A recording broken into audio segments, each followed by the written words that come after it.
Happy Saturday from Spillane Field here in Wareham, Massachusetts. The Gatemen are back home tonight to take on the Brewster Whitecaps here from Spillane. Ethan Eibe alongside Marchak on the Gatemen Baseball Network pregame show here on Cape League TV. Gatemen coming off a tough loss yesterday at Hyannis, 8-6. The bats were quiet all throughout the ballgame, pretty much until the ninth inning when they put up 5 runs. Despite the tough loss, good to see them coming back, and it's a never-say-die attitude, Kyle. For sure, and that's the clubhouse mentality. You see that with the coaches. They're a team that remains invested in the game alongside the players all the way through. I got to step away for a couple of the innings and watch, and there were a couple of moments where Smythe is talking to the umpire, talking to the players, and he was down 6 runs going into that ninth inning, right? And then they string together 5 runs on 5 consecutive hits. So yeah, a team that clearly never feels like they're out of a ball game. Couple of highlights in that one. Johan Desro's first career home run in the Cape League, as well as Jace Reinhardt out of West Virginia. It'll be Heath Andrews on the mound today for the Wareham Gatemen, the NC State freshman making his first start,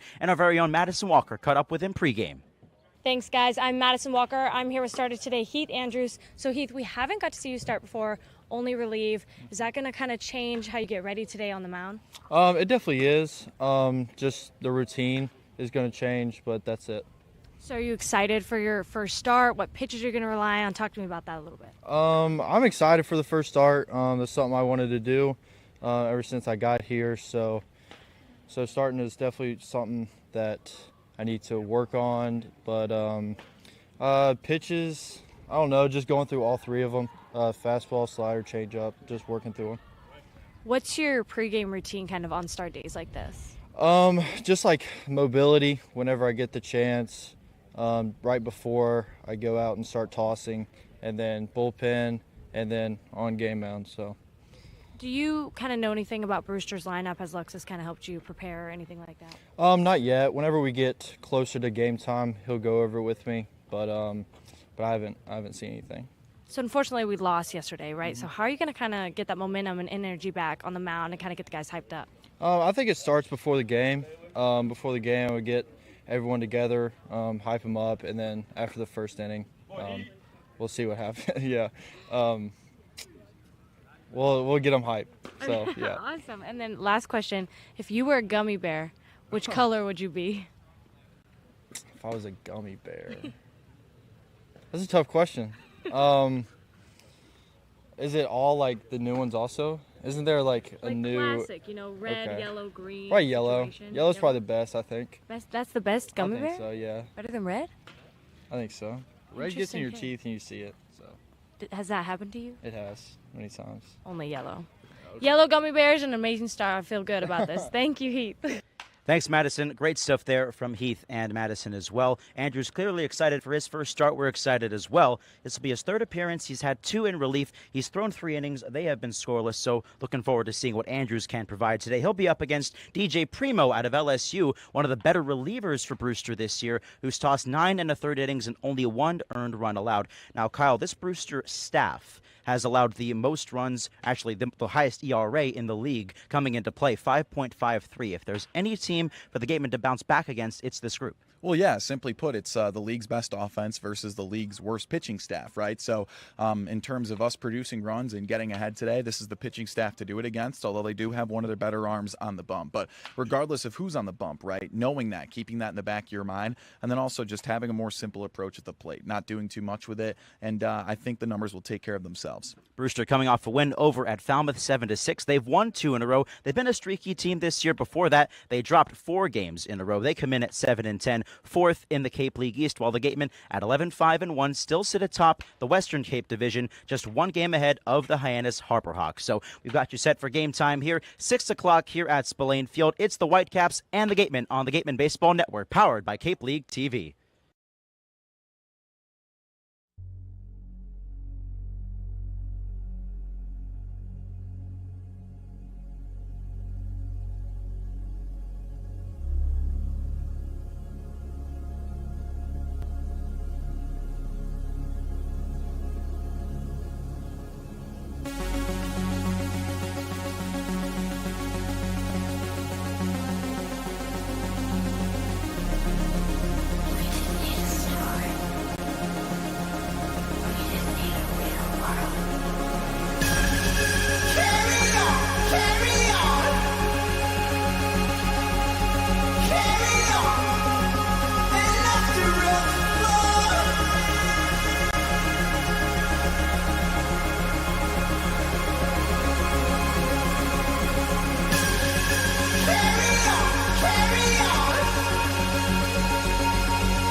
Star Spangled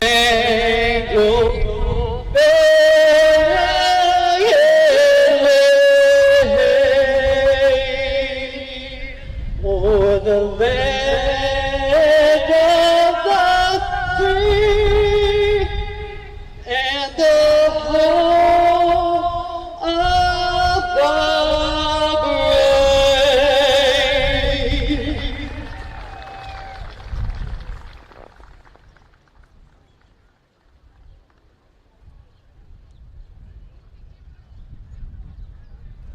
Scenes from Spillane Field in Wareham, Massachusetts, as the Wareham Gatemen return home tonight to face the Brewster Whitecaps on this Saturday night in the Cape Cod League. Ethan Eibe alongside Kyle Marchak for this presentation on the Gatemen Baseball Network, powered by Cape League TV.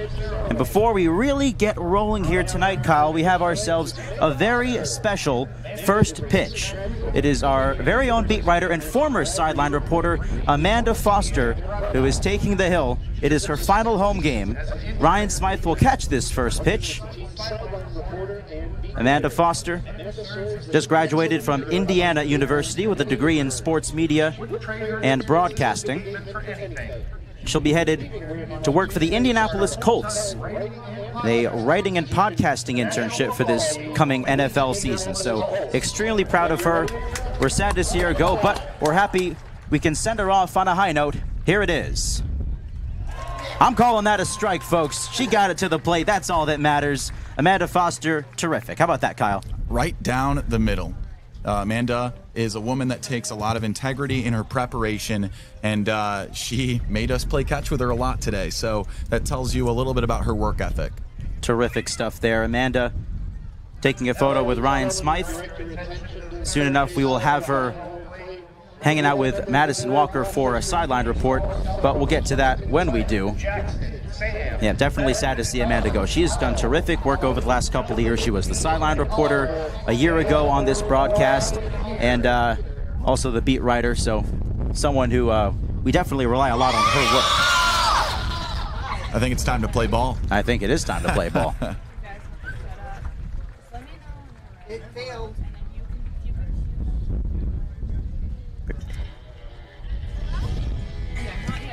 Ready?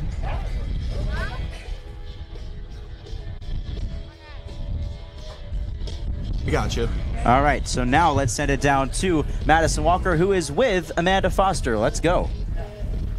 Thank you so much, guys. I'm right here with the woman of the hour. Tell me, how did you prepare for your start on the mound today? You know, I took a couple deep breaths, and then Ryan Smythe looked at me. He was like, "You got it." And then I just didn't think, and I just threw the ball. So Broadcasters kind of mentioned you played catch with them a little before. Do you feel like your arm was ready to go out there? Oh, 100%. No doubt. No doubt. Yeah. So tell us a little bit about your Colts job.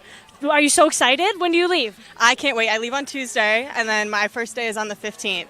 And I'll be writing mostly for the team and helping out with podcasting kind of like in the background. It's a fantastic experience, and I'm really excited to get started. That sounds amazing. And I have to know your favorite all-time Gateman memory from your past 2 seasons. It might honestly be that first pitch now, because I was thinking about that, and there's so many good memories because I've met so many fantastic people here, and I think that's like the perfect encapsulation of what the team means to me and how much it means to be a part of this organization. Well, Amanda, I know we're all going to miss you. I just met you. I'm so sad to see you go, and I feel like I'm going to cry. We all love you so much. You're going to do such great things. I'm sending it back to you guys up there.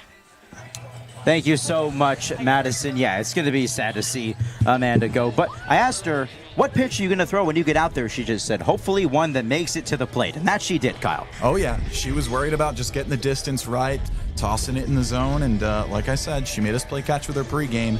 A testament to her work ethic, you know, and that applies to her work. So if you guys have paid attention to that stuff, her time as both a sideline reporter last year and our beat writer this year, someone who takes a lot of integrity in their work. So that's a weird, funny, and lackadaisical version of her work ethic right there. Absolutely. So it is time for baseball here from Spillane Field as the Gatemen take the field here Get you the starting lineup for the Brewster Whitecaps. They come in with a 7-10 record, 4th in the Cape League East Division. It'll be Nick Dumino to lead things off, the center fielder out of California Baptist. Caden Kent of Texas A&M hitting second and playing second base. It's the catcher Ryder Helfrich third out of Arkansas. Miami's Daniel Cuvée in the cleanup spot at third base. Dallas Macias in left field of Oregon State batting fifth. It's the University of Florida's Brody Dene in the 6th hole at the DH spot. Vanderbilt's J.D. Rogers in the 7th hole in right field. The shortstop batting 8th is Drew Farreau of Florida State. And Texas A&M's Blake Binderup at first base batting 9th. On the mound for the Gatemen this evening is Heath Andrews, a freshman out of North Carolina State. This will be his first start. We have seen him a couple of times out of the bullpen. He has looked good so far. 3 innings, all shutout. Now he gets an opportunity to start things off, Kyle.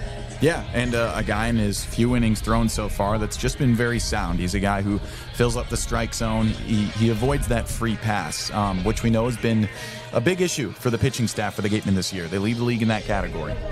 Gatemen come in with a record of 11-5-1. They did drop one to Hyannis yesterday over at McKeon Park, but they're still on top of the Cape League West Division by 1 game over Hyannis.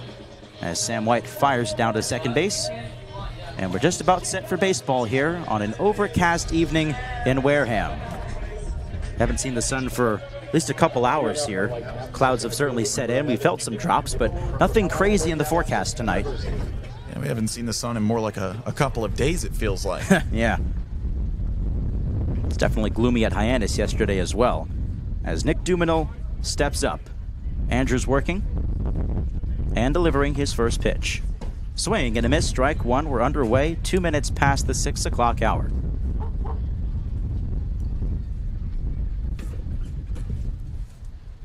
Andrews winds and deals. Just below the knees, 1-1. Wareham had some late life in yesterday's game at Hyannis. Went into that 9th inning down 8-1. Made it an 8-6 ball game before their comeback was cut short. It's the 1-1 dribbled up the third base side. Gray charging, throwing to first, and they got him. A stretch from Putnam. Nice first out for Murph Gray here in the top of the first inning. Good start. That's another thing that's wavered about this team, streaky, you could say, is the defense. Sometimes you have bad games, sometimes you have good. That's a good starting note right there. So here's Caden Kent out of Texas A&M.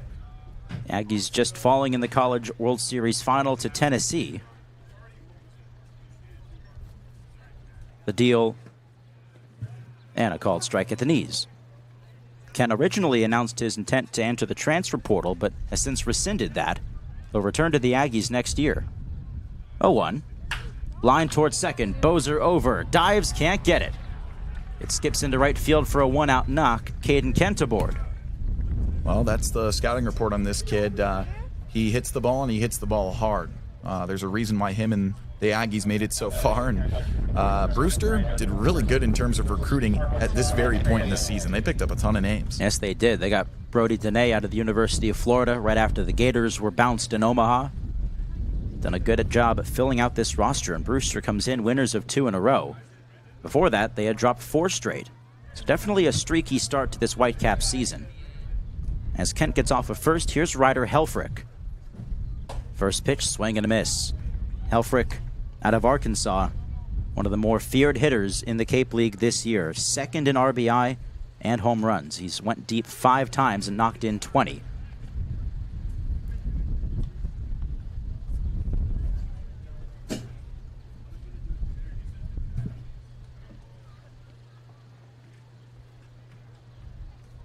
Andrews comes set. Here's the 0-1. Bounced foul right towards the Gatemen dugout.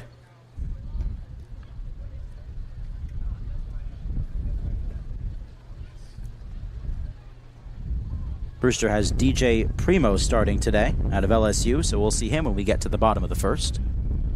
Meanwhile, Kent takes off of first and another throw over.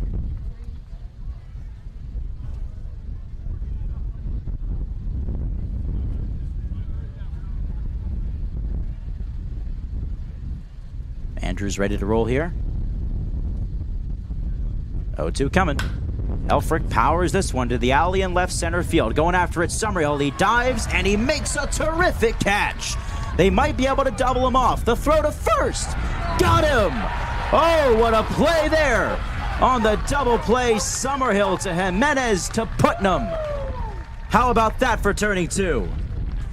Now, what a play. Summerhill has been a stud in center field all year long. Sure enough, he sniffs that one out. And then the relay, too. That is not an easy play. And Bozer came through on that throw right in time. Ryder Helfrich absolutely scorched that one, but Brendan Summerhill said no fly zone.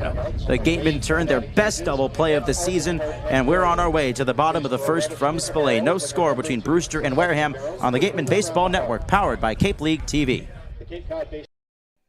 For a good piece of glass, call Eibe. Located at 3 Tyler Avenue in East Wareham, call Eibe Glass and Locks about getting a free quote for your windows, doors, locks, and other glass needs. Mastria Auto Group. Whether you need sales, parts, or service, call Mastria Auto Group for all your Kia, Cadillac, Mazda, VW, Subaru, and Nissan needs. Mastria delivers. www.mastria.com. Legacy Insurance has been servicing Wareham and the surrounding area since 1980. Call Legacy Insurance for all your insurance needs at 508-295-1315. Legacy Insurance, your hometown agency. Looking to buy or sell real estate in the South Shore, South Coast, or Cape Cod area? Joanne Stevenson has been selling Massachusetts since 2000. Specializing in residential real estate, she is a part of the #1 Berkshire Hathaway Robert Paul team. Whether you are looking for your first home, vacation home, or relocating, call Joanne Stevenson, your local Wareham agent, for all your real estate needs. A proud sponsor of the Wareham Gatemen. Back here at Spillane Field, Gatemen coming to bat here in the bottom of the first inning. No score from Wareham. Here's the lineup for Ryan Smythe's Gatemen. It begins with Brendan Summerhill in center field out of Arizona. Bobby Bozer out of South Florida, the second baseman, hits second. Third baseman Murph Gray hitting third out of Fresno State. The cleanup man is Jace Reinhardt out of West Virginia. He's in left field. Sam White, the backstop, also out of West Virginia, batting fifth. UCF's Antonio Hyannis, the shortstop, sixth. Eli Putnam out of Davidson in the 7 hole. He's at first base. Jacob Jarrell behind the plate is the Clemson Tiger, batting 8th, with Michael Lippi in right field, batting 9th out of Louisville. On the mound today for Brewster is DJ Primo out of LSU, the left-hander coming in, making his very first start of the season, but he has appeared in 5 games and he's done well. 9 1/3 innings, 1 earned run allowed in 5 appearances. Gatemen put up one heck of a donut in the first inning, courtesy of probably the best double play the Cape League has seen this year. Yeah, not all scoreless frames are made the same, and that one didn't look pretty for a second, especially on that final pitch. I mean, Helfrich got a hold of that thing, sent it to left center field. Summerhill's tracking it, and somehow turned a ball that looked like it was destined to be extra bases into a double play. So the Gatemen will look to ride that hot hand on defense here and supercharge the bats that were mostly silent yesterday at Hyannis until that 9th inning. Yohan Desro slugged his first homer of the year in the 2nd inning. The Gatemen were blanked after that before putting up 5 in the 9th in a futile comeback effort. As Summerhill goes the other way, tries to drop this one in, and it falls foul. And it starts right at the top with Summerhill hitting .339, 4th in the entire Cape League in batting average, 6th in RBI. He's had hits in 7 of his last 9 ball games. He has been everything the Gatemen could have hoped for at the top of the order. Primo deals at the knees, just down. 1-1. He's had such a good approach at the plate all year long. High on base. He showed some pop, high contact. Proved to be a real leadoff hitter. 1-1. Outside for ball 2. Primo on the bump, a Louisiana native, Baton Rouge, and attends LSU. Pitched in 9 games his freshman year, 3 2/3 innings. That was all. Summerhill again goes the other way, foul, 2-2.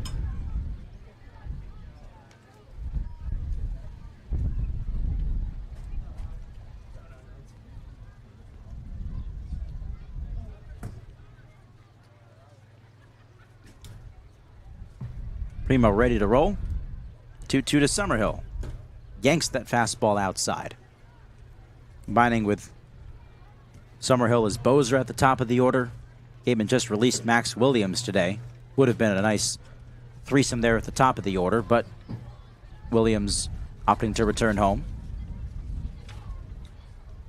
Payoff pitch. Fouled back. We'll do it again. Yeah, I mean, that's the interesting factor of the Cape Cod Baseball League is the relationships each individual organization makes with different schools and what type of talent those schools bring in.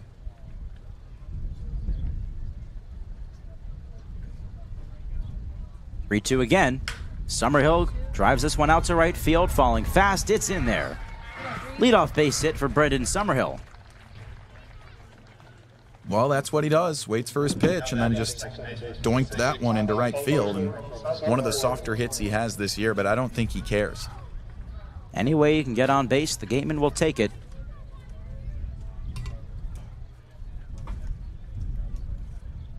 So here's Bobby Bozer out of South Florida. He's been heating up as of late as well. Shows bunt. Yanks it back as that one was inside. 1-0. Bozer had a 3-hit day yesterday at Hyannis. Man, has he been hot at the dish?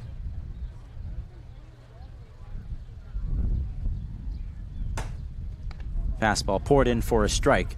His average isn't pretty. It's just 208, but it's been the extra base hits that he's collected in bunches. Leads the entire Cape League in doubles with 6. He's gone deep a couple of times as well. Throw over to first. Summerhill's certainly dancing down there. This is a Whitecaps team that is last in the Cape League in the ERA department, 5.53.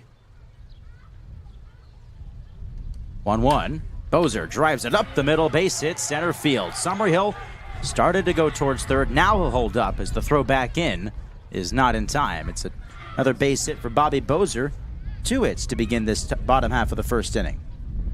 And considering the recruiting that Brewster's done, mostly in the position players department, they're going to want to try and get an early lead because there's no reason to believe that the other side will be able to hit. We know that the pitching staff has struggled for Brewster. Take advantage of that when you can.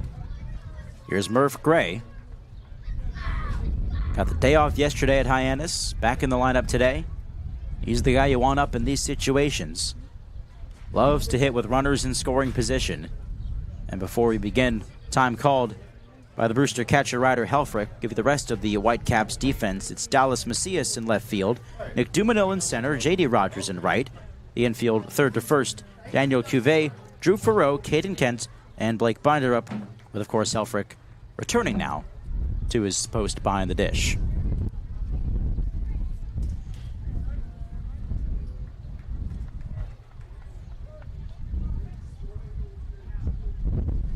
We're 14 hits and 52 at-bats this year. 269 hitter. First pitch to him, lined right off the facing of the Gatemen dugout.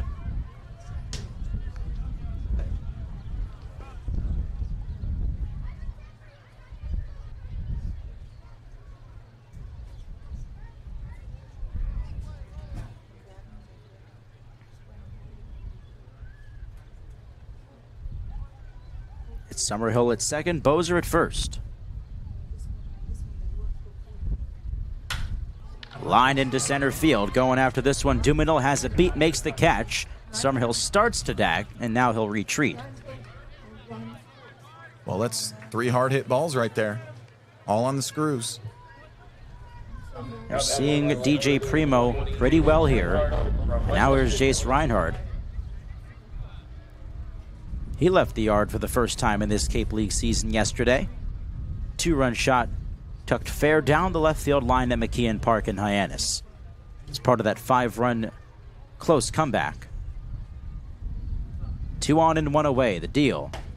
And a called strike at the knees. Reinhardt out of West Virginia. Committed just a couple of weeks ago. Formerly of South Carolina Upstate. Left-hander looks at second and comes home. And just off the plate, 1-1.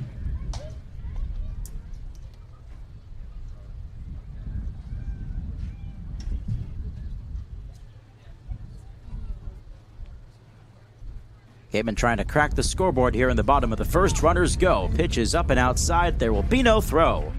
Double steal, well executed by the Gatemen. Bozer to second, Summerhill to third. Perfect timing. They're calling for the off speed, got it, and swipe 90 feet. Now 2 guys in scoring position with just 1 out. Reinhardt could plate them both if he can find the outfield grass. He's ahead in the count, 2-1. Fremo's offering is fouled away down the right side. We'll do it again on 2-2.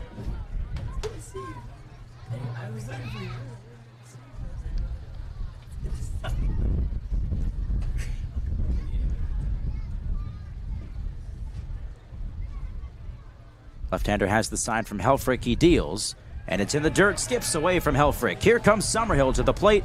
No throw made. Gatemen score first. It's 1-0 in the first. That's big-time stuff. Summerhill's been a great base runner all year. They called for the steal at the right time on a off-speed pitch. They both moved into scoring position, and then they're just manufacturing runs. That's how the Gatemen do best. And still a runner at third in Bozer with less than 2 outs. Count 3-2 to Reinhardt. Here's the payoff. Foul back. We'll do it again. It's a wild pitch on DJ Primo. What kind of beats is DJ Primo pumping out? That's what I want to know. Right now, nothing impressive, at least for the lefty on the bump. In the hip-hop world, who knows? Infield in for the Whitecaps, 3-2. Line down the left side. That's going to fall in. Should be extra bases for Reinhardt. Bozer in to score. Reinhardt on his way to second. He cruises in with a 1-out double. Another RBI makes it 2-0 Wareham.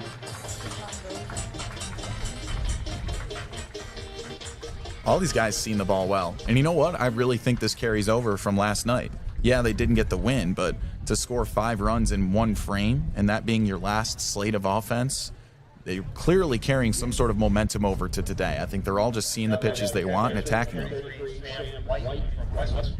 I definitely agree there. Hitting is contagious. As Sam White will climb in next, looking to keep this Gateman rally going in the opening frame. Looking for a little bit of comeuppance against these Whitecaps. Wasn't pretty when the Gateman went to Stony Brook Field as White slices one the other way towards left. Running it down there is Dallas Macias. Back to second base goes Reinhardt. Another hard-hit ball put in play, but Macias able to track it down for out number 2. Well, the only 2 outs they've gotten are balls hit on the screws. 3 hits allowed in this frame from Primo, and now he'll deal with Antonio Hyannis.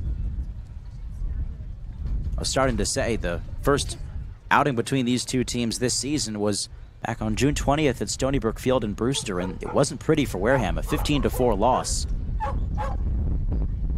First offering, called a strike on the inner half to Hyannis.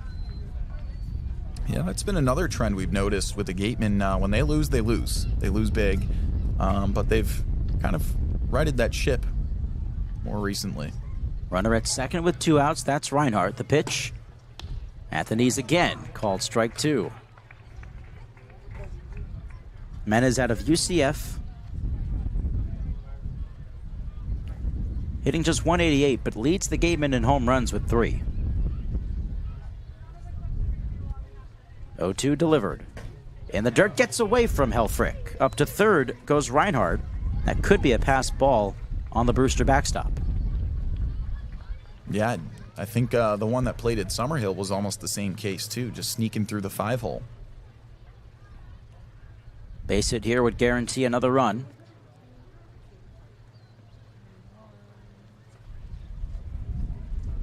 Reinhardt now at third with a 1-ball, 2-strike count on Hyannis. Checks his swing, doesn't matter, it's a called strike 3. Hyannis down looking to conclude things here in the bottom of the first, but a solid start for Wareham. They get 3 hits. Bobby Bozer, Brendan Summerhill, Jason Reinhardt driving in Bozer as well with an RBI double. We'll go to the top of the second, a 2-0 Wareham lead on the Gatemen Baseball Network, powered by Cape League TV. Whatever your technology needs are, Secure One can help. Learn more at securewon.com. SecureWON.com. The Wareham-based AD Makepeace Company, founded in 1854, is North America's largest cranberry grower, the largest private property owner in eastern Massachusetts, and a recognized leader in environmentally responsible real estate development and stewardship. For 170 years, AD Makepeace Company has supported community events and organizations like your Wareham Gatemen. Visit admakepeace.com to learn more. Attention baseball fans, are you ready to hit a financial home run? PCT Federal Credit Union is here tonight to make your dreams of home ownership and driving off in that new car a reality. Their unbeatable low rates on mortgage and auto loans are a win for everybody. Whether you're rounding the bases to buy your first home or looking to upgrade your ride, PCT Federal Credit Union has got your back. Swing by their tent before you leave or visit their website to learn more about how they can help you step up to the plate and score big on your financial goals. The AD Makepeace Company also owns and operates Reed Custom Soils, the area's leading manufacturer of custom soils, including CU Structural Soil and Rooflight Certified Green Roof Media. Reed Custom Soil is also a manufacturer and distributor of baseball. Back at it here at Spillane Field, top of the second inning, and a 2-0 Gatemen lead. First pitch rolled foul up the third base line. Snagged by the Brewster third base coach there. The batter is Daniel Cuvée out of Miami. Heath Andrews of NC State back on the hill. Pitched a scoreless first, got some help from his defense. A superhuman grab by Summerhill in center. Then started up a double play, getting the runner back at first base. Cut and a miss, Cuvée down 0-2. It was a ball put in play by Ryder Helfrich to left center. Summerhill made his grab. Threw it to Jimenez, the shortstop, who then spun it over to Eli Putnam to double off Caden Kent at first base. 0-2 inside. Definitely the defensive gem of the season for Wareham. And there have been a lot. How many of those diving Summerhill plays have we seen this year? Couple as of late, I'd say. The 1-2 is chopped foul at the plate. We saw one at Bourne on the 4th of July. Made a diving catch, tried to double off a runner, but unfortunately the throw was wild.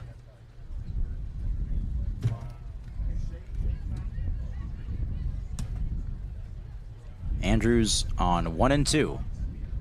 Sails that one.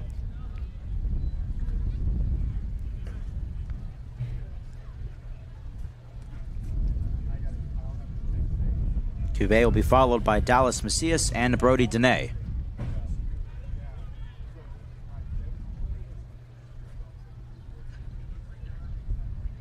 2-2 coming. Swing and a miss.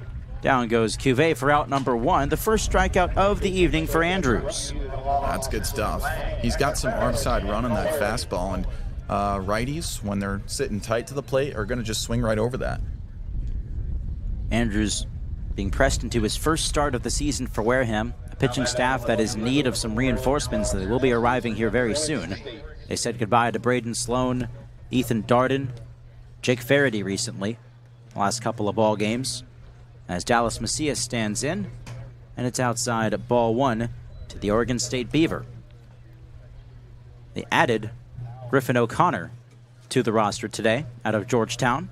Yesterday, Zane Coppersmith joining from Stetson. This one grounded foul down the line, 1-1. Constant roster churn of the Cape Cod League. It impacts everybody. Oh, yeah. Nothing like it. That's how the best managers thrive, is by having those backup options, having the depth coming in at a moment's notice. As a 1-1 pitch, just down low, ball 2. And Smythe has shown that he's been able to have that depth handy. Andrews delivers just off the plate. 3-1 now to Macias.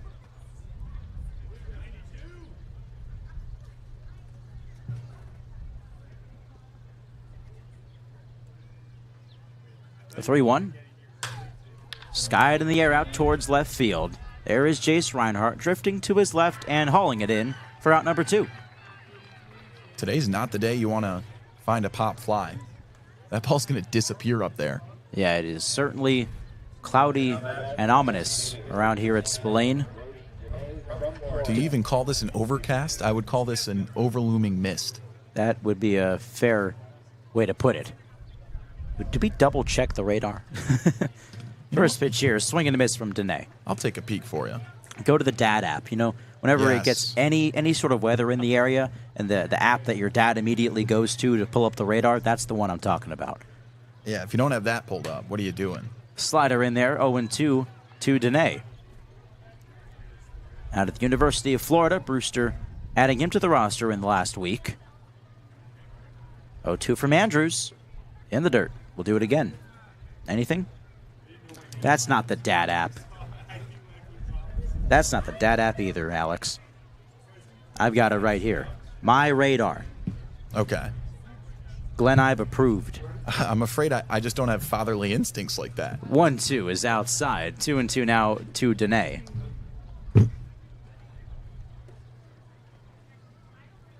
Well, that begs the question, does your father use this app? Yes. Okay. I use it because he uses it. There is nothing in this area right now, so it's just cloudy, that's all. The 2-2.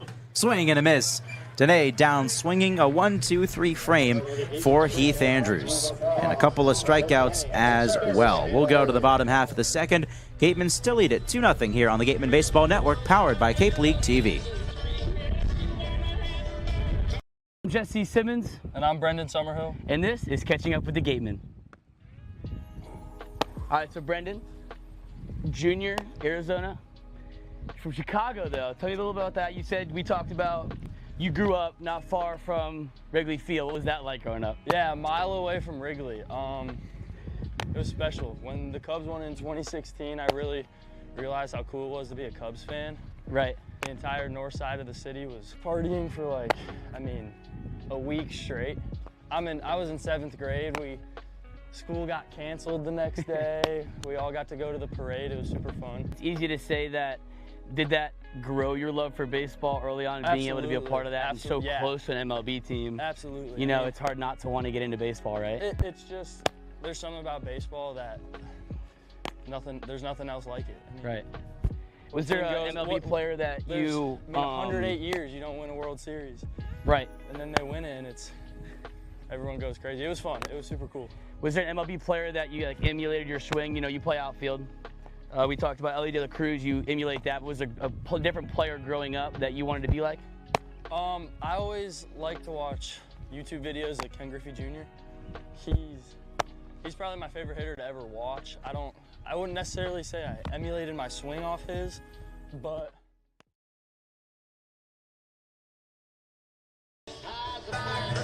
Back here at Spillane Field, we go to the bottom half of the second inning on the Gatemen Baseball Network, powered by Cape League TV. Ethan Eibe alongside Kyle Marchak, our sideline reporter tonight, Madison Walker, and our producers, Allison DeWitt and Joseph Patrick Henry.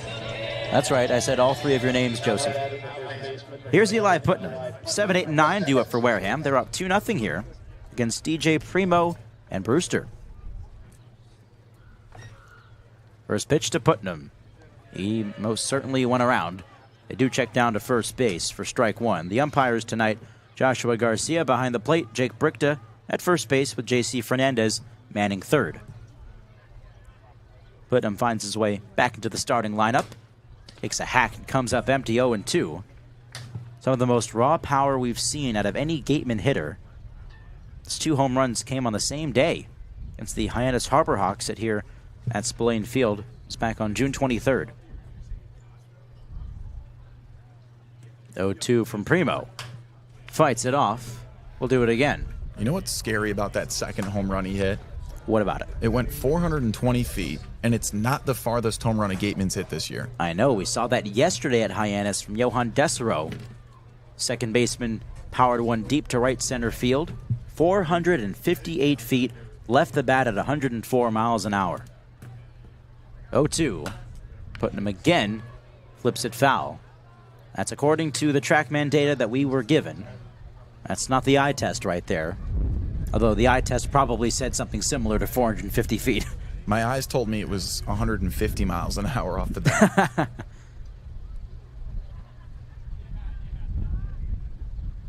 0-2 again to Putnam. Got him swinging. Well, with the off-speed outside the zone, Putnam down for the first out of the second. That's 2 strikeouts for Primo. I think he's finding a little bit of a groove because up until the last out of the previous inning, everything he had gotten was either a hit or a hard hit out. Yeah, last couple of batters have gone down on strikes. Jimenez went down looking to end the first inning. Jacob Jarrell at the dish. Bases clear and 1 out in the second. First pitch swinging and missing.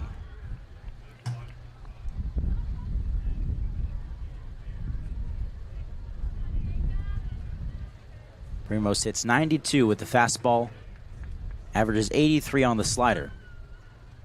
Mainly a 2-pitch pitcher as this one's outside, 1-1. Slider almost looks like a tight curveball.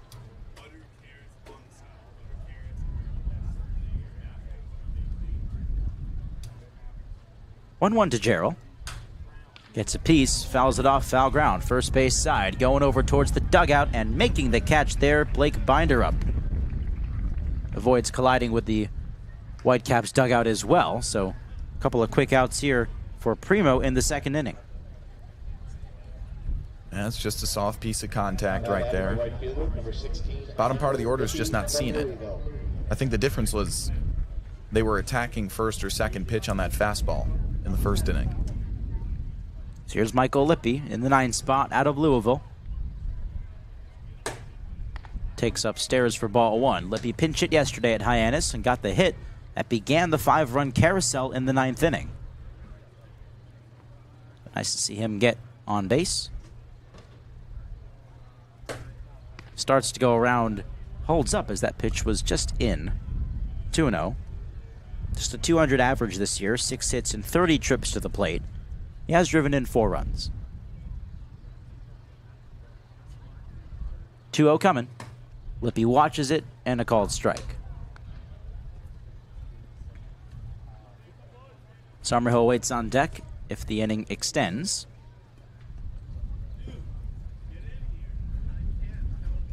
Primo rocks and rolls, gets the swing and miss. 2-2.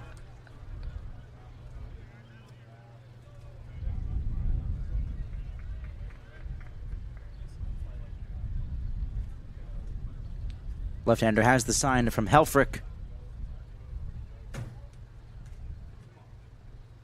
On 2-2, time called by Lippi as the pitcher came home. Lippi stepping out, rubbing his right eye with his Gatemen jersey. Something got in there. I hate when insects just get in my personal area. Yeah, it's really not a great thing, especially for you, Kyle. I'm still recovering from yesterday. We're going to have to provide a little bit more context, I think. 2-2. Lippi pops it up. Foul ground again, first base side. Helfrich over. So is Binder up, and it falls. It fell right in between them. Yeah, they just started soul gazing at each other. Don't want that to happen. Someone's got to take charge in that play, but I'll take it. Yes, he will. Lippi gets another chance. So Kyle Marchak yesterday started on play-by-play in the broadcast over at Hyannis, and in the middle of the top of the 3rd inning, a fly decided it was going to be a great idea to fly directly into Kyle's throat. And so that's exactly what happened. He had a little early dinner and paid the price, too. If you want to send me get well cards, I live in Mattapoisett. 2-2.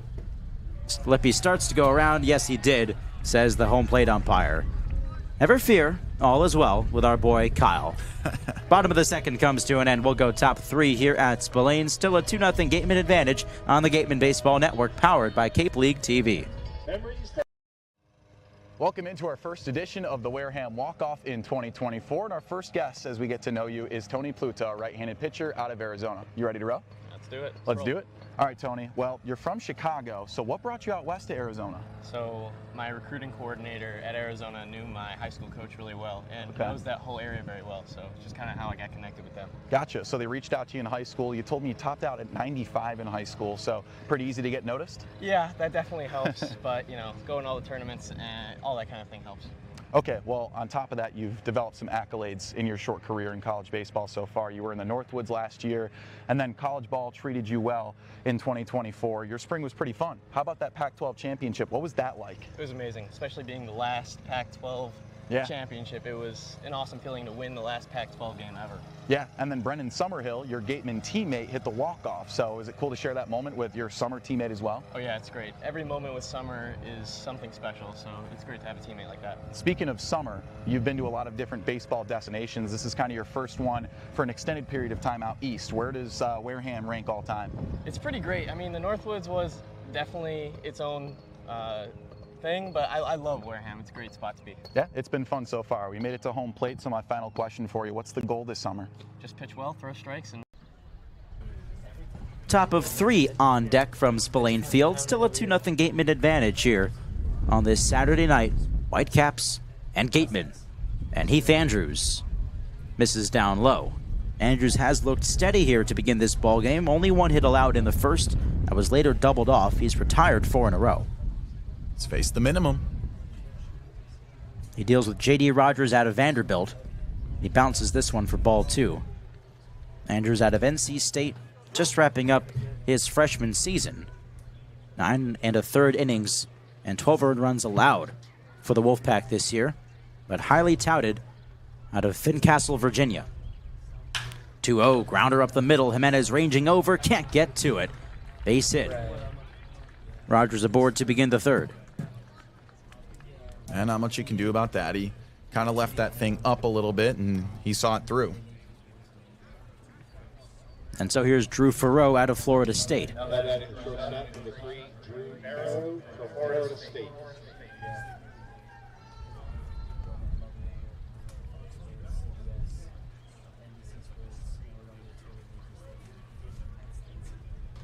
Farrow digs in, looking to get the offense going for Brewster.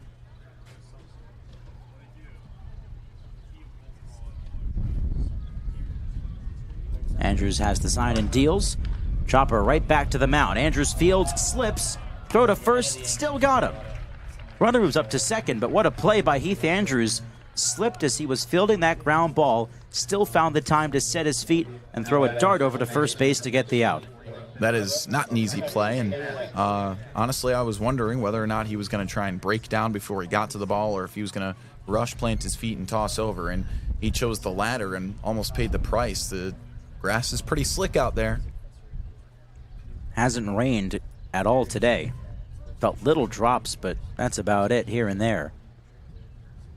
Here is Blake Binderup of Texas A&M. Runner at second, 1 away. And there will be a throw over to second.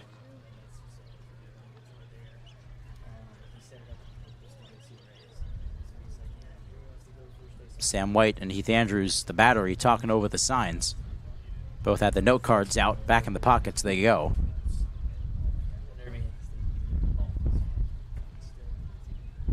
Bows are in the area at second. The pitch fouled away from Binderup down the right side.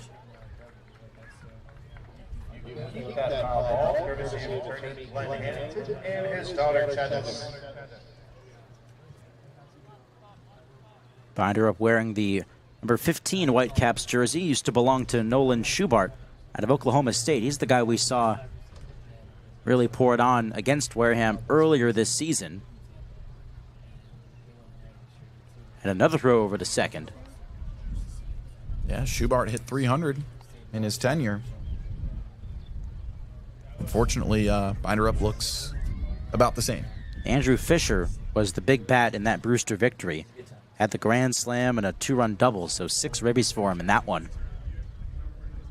0-1. Outside it, skips away from White. And up to third base goes Rogers on the wild pitch.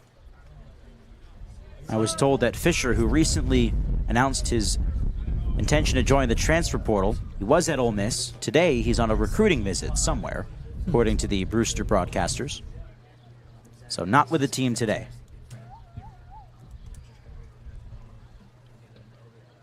And White goes out there to talk things over with Andrews. Hopefully there wasn't a cross-up there on that one. Yeah, maybe a possibility. At this point in the season, I doubt it, but it's also with the slate of different catchers they had. I can't remember off the top of my head if White was the one that caught Andrews the first time around. First couple of times around. We'll double check that.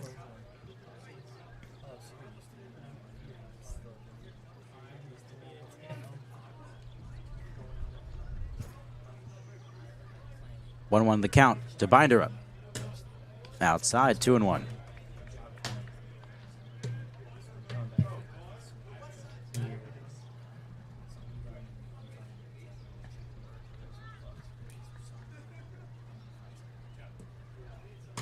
Outside, it gets away from White.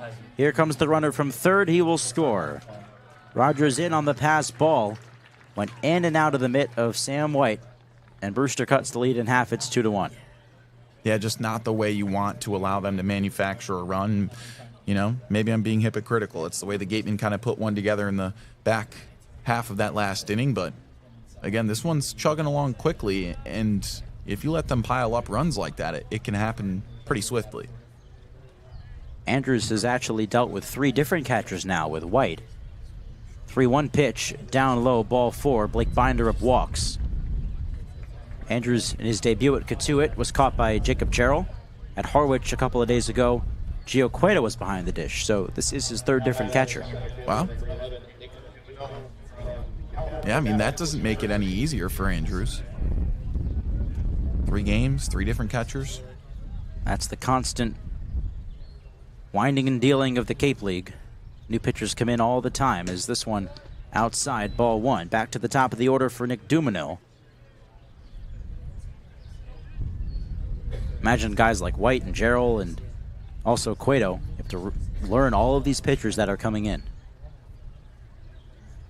Slider gets the swing and miss. 1-1.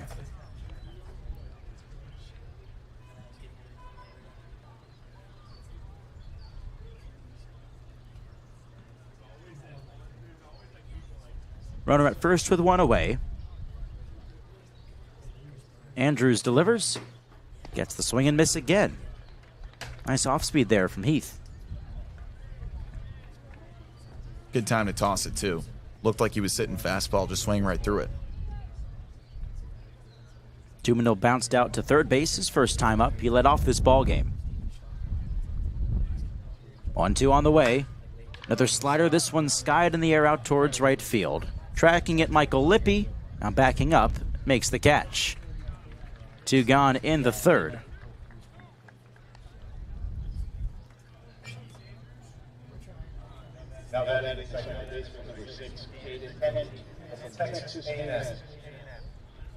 And so here's Caden Kent out of Texas A&M looking to keep this inning alive for Brewster.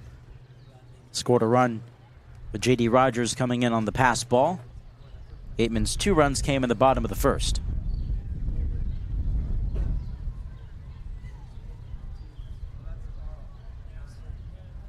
First pitch, lined out towards left center field. Summerhill on the move, lines it up and makes the catch on the run. Nice play there for out number 3. Brewster strands a runner, scores 1. J.D. Rogers coming in on the pass ball. It's a 2-1 score. We go bottom 3 from Spillane. 2-1 Wareham on the Gatemen Baseball Network, powered by Cape League TV. Cameras and video cameras. I couldn't get out, so they stopped the game. Umpires actually had to peel me out of the fence. They had to pull the fence. And an incredible guest for us today on the pod, in the words of the great Jason Stark, writer, broadcaster, and distinguished former major leaguer, Doug Glanville. Doug, it is terrific to have you on today. So, any favorite ballparks that you visited while you were in the Cape? Yeah, I mean, of course, you got to love Spillane Field with like the all dirt infield or whatever you had going there, the darkened dirt. Let me see. Well, I didn't like Bourne because one time I slid for a ball. I was doing that cool move where the ball's up against the fence and you slide around it and then pop up and throw. And then I slid and went through the fence. So my leg got caught in the fence and I couldn't do anything. I had to roll the ball to the right fielder and I couldn't get out. So they stopped the game. Umpires actually had to peel me out of the fence and to pull the fence. Oh my God. So that wasn't a good memory. So Bourne, the fog always rolled in there.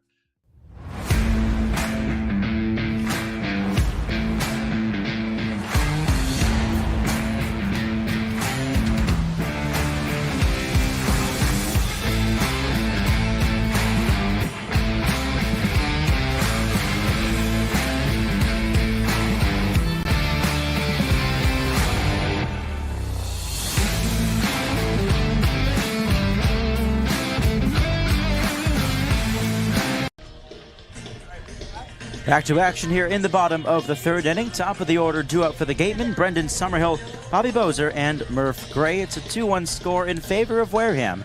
As they look to get back to their winning ways, they sit pretty atop the Cape League West Division, 11-5-1. Brewster at 7-10, winners of 2 in a row. They're still fourth in the East as they try to make their way back up to the top just about halfway through this Cape League season. This is game 18 of 40. My goodness, is it flying by? Yup. It's weird to think that we're more than a third of the way through the season. Brendan Summerhill at the dish, singled and scored in the first. It's DJ Primo back on the mound.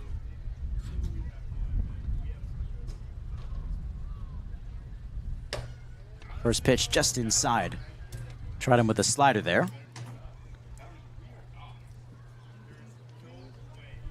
Primo allowed those 2 runs in the first inning. Pitched a 1-2-3 second. He struck out 3 Gatemen tonight. Wind is really blowing out to right and right center field. 1-0.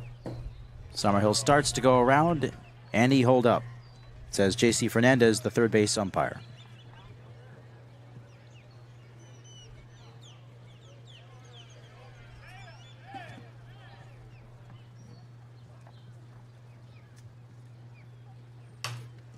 Foul back, 2-1.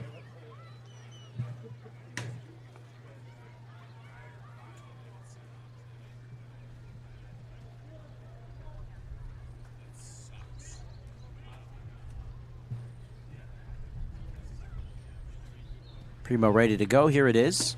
Gets the swing and miss. Evens the count at 2-2.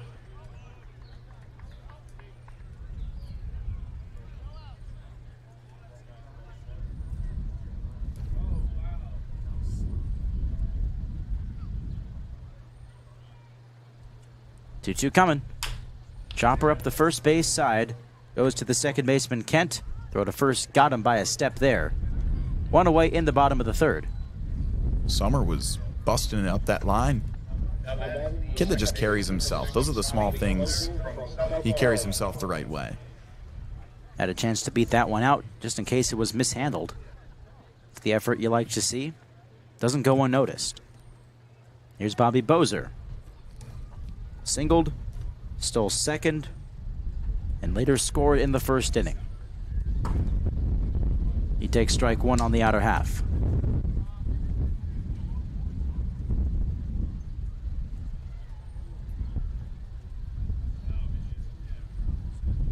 Left-hander comes home. Cue shot up the middle. That'll fall in for a base hit. Now jammed a little bit there, but Bozer finds his way aboard for his second hit. Couple of multi-hit games these last couple days here for Bobby. This kid is red hot right now. I mean, he's seeing him, just stroking him up the middle. He's been swinging really well backside, too.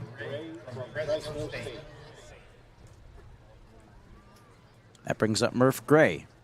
Gatemen looking for a rally here in the third. Only a 2-1 score.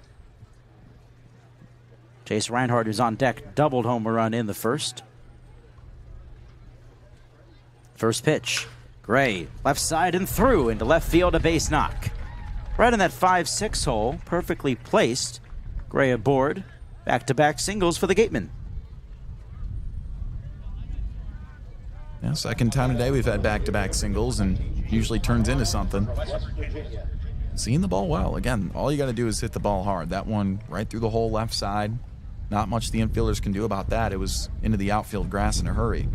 Theme of this ball game has been hard contact against DJ Primo on the mound for Brewster. Doesn't get any easier with Reinhardt coming up. First pitch shows bunt, makes contact. It trickles foul behind home plate. How about that? Even your cleanup man, who has been hitting the cover off the ball these last couple of ball games, willing to drop the bunt down. You see selfless baseball throughout this lineup. I love it. Move these guys over. They did it a couple of times 2 games ago. Looks at second, the 0-1. Slider hits the outside part of the plate, 0-2 on Reinhardt.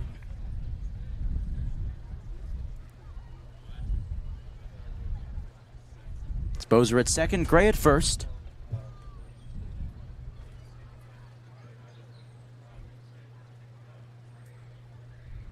0-2 pitch.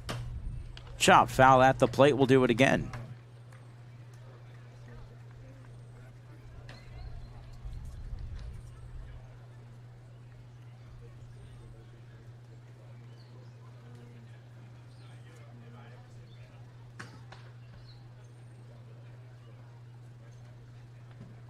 Primo delivers, and Reinhardt gets a piece, fouls it back off to the right side.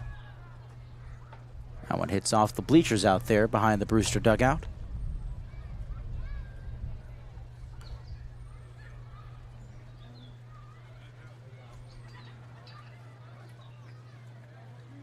Got the lights on already.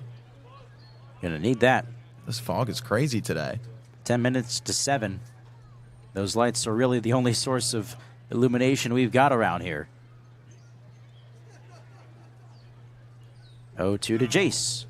Reinhardt off the end of the bat. Shallow right field. It's down, a base hit. Bozer to third. Here he comes to the plate. The throw home is up the line. Bozer scores. Jace Reinhardt once again delivers his second RBI of the night and a 3-1 Wareham lead. Beautiful piece of hitting right there. Off speed, outside part of the plate. He just reached out, used his legs to kill time, got it deep in the zone, and flicked it the other way. That's how you drive in a run. Gray moves up to second base on it. Still first and second, one gone. Now for Sam White.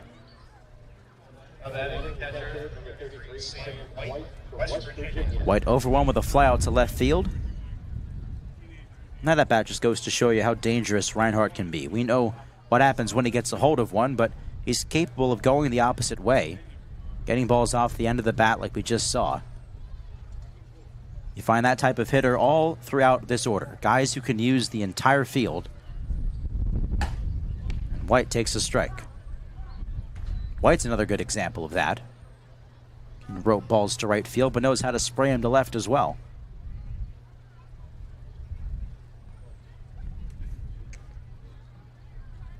Oh, 1. White, ground ball, second base side. Sliding stop there by Kent. Throw to first. They got him.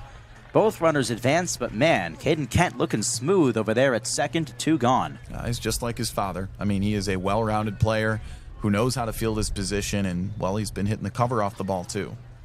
His father, one of the best second basemen in the last 20, 30 years, Jeff Kent. Antonio Hyannis looking to keep the rally going for Wareham here in the third. Still 2 runners out there with 2 away. Gray at third, Reinhardt at second. The pitch. Up and outside, ball 1.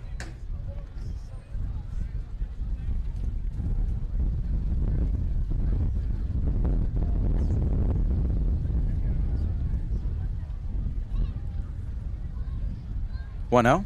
Hyannis starts to go around. They refer down to the first base umpire, and they call it a strike. Jake Brickta rung him up on that one. So 1-1 on Hyannis. Went down looking in the first inning to end the frame.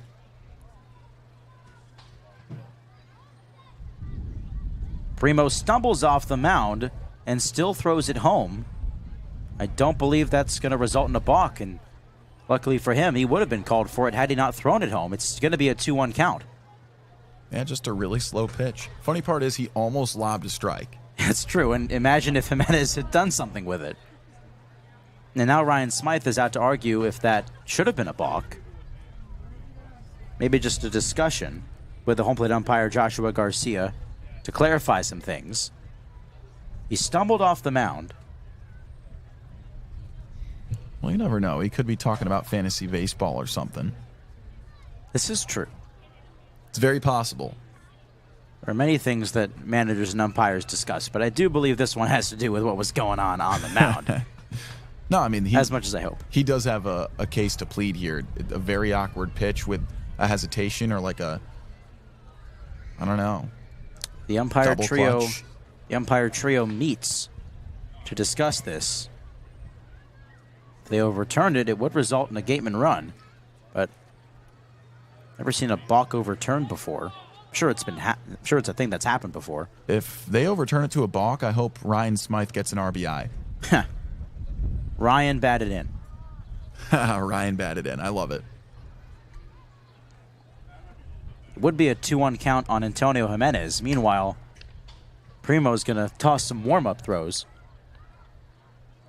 Hyannis should step in there. Get some looks. The leisure of empty time at a baseball game. As if baseball weren't already a leisurely sport, right? You're right. Antonio's still timing up Primo's pitches, so he's at least being productive. And they are going to overturn this. A balk called on DJ Primo, and Jamie Shevchik not too happy out of the Brewster dugout. Now he wants some clarification on this. So the Gatemen score a run on that play. That brings home Murph Gray. Reinhardt advances to third, and it's 4-1 Wareham. Not how you drew it up. Not at all. I mean, really not much to say about that play, right? Balks are an awkward mishap of a pitcher, something that's seen as deceiving. And by the rule book, I guess that movement was seen as deceiving. Now, what's interesting is that the pitch was delivered. It's up to the umpire's discretion. Was the pitch delivered in a fashion that was deceiving to the runners previous to the actual delivery of the pitch? So the pitch doesn't count. It should be a 1-1 count now if they take that ball off the board. That would be correct. Meanwhile, Primo is still tossing warm-up throws just to stay hot out there while Shevchik discusses this with the umpiring crew. It's interesting. I mean, stone dust, not on the mound, so you can't blame it on the stone dust. A lot of things do get blamed on the stone dust, but no TOB out here, right? No TOB in. Transfers of blame. First mobism of the day under the belt. We could make a whole bingo chart of that. Oh, yes. It is bingo night, as a matter of fact, it is here bingo night at Spillane Field. It's also autograph night. Every Saturday home game from here on out will be autograph night. And Kyle, have we marked up anything on the bingo card today? That's right. We should keep track of this. All right. Well, we've had a line drive. We'd had an RBI and a walk. We've seen a strikeout. We've seen a scoreless inning. Were the bases loaded at all today? Not that I know of. No outs at home plate, no home runs. We did have a double play, not in a typical fashion. Shevchik is still having a conversation out there. Yeah, Shevchik's not happy right now. Has some choice words for Joshua Garcia, the home plate umpire. But we're just about set to continue playing ball here at Spillane Field. That fog is getting thicker, or am I wrong? No, I agree with you. There are a lot of moving parts to this baseball game right now. It's a 1-1 count to Antonio Hyannis. The balk bringing home Murph Gray. It's Jace Reinhardt at third with 2 gone. A 4-1 lead for the Gatemen here in the last of the third. The pitch. Called a strike on the outer half. So have you hit bingo? No, but I'm really close in several parts. Okay. I need a pitching change, and that's going to happen eventually today. Yes, it will. 1-2 pitch in the dirt. And Helfrich looking back Reinhardt to third. 2-2. Like I said, also autograph night, so all the kids who are here at Spillane Field today will get their chances to meet their heroes. 2-2 coming. At the knees, just down low. Jimenez works the count full. If Jimenez gets on, it's Eli Putnam on deck. Left-hander comes set. Here's the payoff. Jimenez ropes it foul. That hammers off the bricks of Wareham Middle School.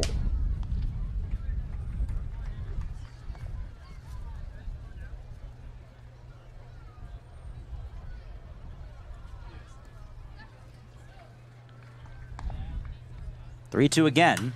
Jimenez flips it foul down the right side. A lengthy at-bat continues.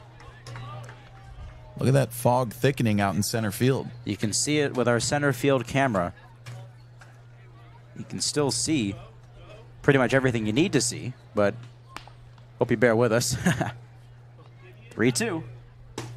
And a called strike 3. Jimenez thought it was down, but Primo gets the backwards K and escapes the jam here in the third.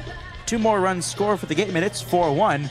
Top of 4 coming up here from Spillane Field on the Gatemen Baseball Network, powered by Cape League TV.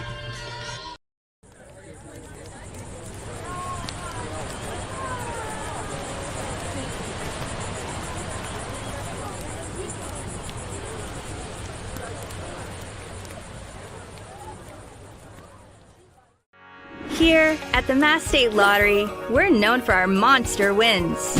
But there's no bigger win than the $1 billion we provide each year to support all 351 cities and towns in Massachusetts. In our game, we know that supporting local businesses and helping communities is how we all win. Because at the lottery, we're all playing for the home team. The Mass State Lottery. Welcome to the state of winning.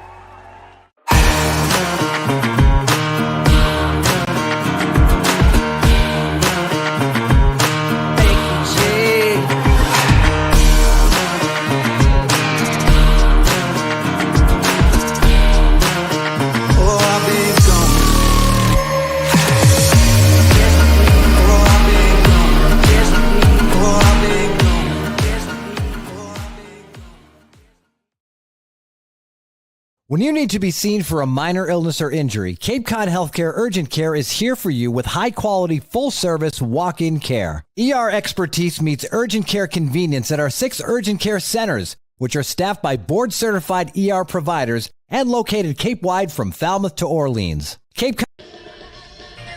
Back here at Spillane Field, we go to the top of the 4th inning. Gatemen in command, 4-1. Heath and I have now joined by our amazing beat writer, soon to be departed, Amanda Foster. It's great to have you. Thank you for having me, as always. First pitch inside. It definitely got Ryder Helfrich there, waist, and he is in some pain as he heads down to first base. Not the start Heath Andrews was looking for, but that gives us some time to talk about your first pitch, Amanda. So really well done. Thank you. I know you were put on the spot for this because you didn't know you were doing this until maybe, what, by noon today? Probably 10:30, 11 o'clock. Okay. Yeah. Okay. Maybe 11:30. Well, I don't remember exactly what time it was, but I remember I was in the bathroom brushing my teeth, and I get a text that says, "You're confirmed to do it. Warm up." I was like, "Oh my goodness. Okay." And then here I am. Put me in, coach. Put me in. I was ready for it. I was excited. Yep. They were like, "Do you want to?" I was like, "Of course I want to." Yeah. So you got to warm up with Kyle and I different did. points before the ball game, so we Much made sure you were ready. appreciated. Of course, no problem. Now, I understand your father, when he was in town, was supposed to throw out the first pitch on a game that got rained out. So I'm glad you got something out of it. Right. Yeah. No, he was, and I was going to catch it. It was going to be a nice little father-daughter moment. He actually is currently not watching this game. He's at a Pirates game with my sister and my brother. But my mom should be watching, and so I'll make sure he watches this back. Great. This one outside, ball 1 to Daniel Cuvée. But no, it was great. That was the first pitch I've ever thrown out at a baseball game. How about that? So, and I couldn't imagine doing it anywhere else with anyone but Ryan Smythe catching it. Of course. First time for everything, as this one's inside, 2-0 to Cuvée. Now you're leaving us in just a couple of days here. I am. You've been with the organization now for a season and a half, just about. Pretty much. Sideline reporter last year, beat reporter this year, so you've committed so much to the Gatemen over these last couple of summers as the 2-0 bounced foul up the third base side. And I hope that you've been able to feel the appreciation from everybody throughout the organization. I have. It was really special coming back here this season and immediately coming to Spillane and having everybody recognize me and say hi and asking how I was doing, congratulating me on graduating, and the news of me getting a job spread pretty quickly, so I had people coming up saying congratulations, and I said, "How did you find out?" Because I didn't tell you. But no, it's a truly very, very special place, and I've felt that from everybody every time we play here and every time we go on the road, from the team and the coaches, and it's one of, if not my favorite organization in sports, and I can say that pretty confidently. That's awesome. That's really great. That one was a pass ball on Sam White, so Helfrich goes up to second. Cuvée with a 3-1 count. Nobody out here in the top of the 4th. Andrews looks at second and deals. This one fouled back. Full count now on Cuvée out of Miami. Now, I asked you before your first pitch, what pitch were you going to throw? And you said at least something over the plate. So you did accomplish that. Yes. It was a little outside. It was right on the edge. But it crossed the plate and it didn't bounce. That was the one thing. Yep. Everybody kept telling me, don't bounce it. And I said, don't worry. I'm not going to. I'm not going to. And they didn't get in my head. And so it was a successful first pitch in my book. Perfect. Cuvée cues it into right field for a base hit. Up to third goes Helfrich. He'll be held there. The throw comes all the way home from Lippy. So runners on the corners now for Brewster. Dangerous situation with Dallas Macias coming up. Now, Amanda, you mentioned Ryan Smythe was the one who caught your first pitch. Why did you choose him? I've known him arguably the longest out of anybody on the team since he was also the manager last year. And I've spoken to him the most by far out of anybody on the team because I interviewed him almost every game last year. I've talked to him pretty much every game that I've been here this year. And he and I have just developed, I think, a very good relationship with each other. I know that I can always count on him. I texted him. I've talked to him in the off season. I told him I was coming back. He has put himself out there saying that I can use him as a reference. He wanted me to come back at the end of last year, and I told him probably not, and then I said surprise. But just I have a lot of respect for him and how he manages the game, how he treats his players here and back in Keystone.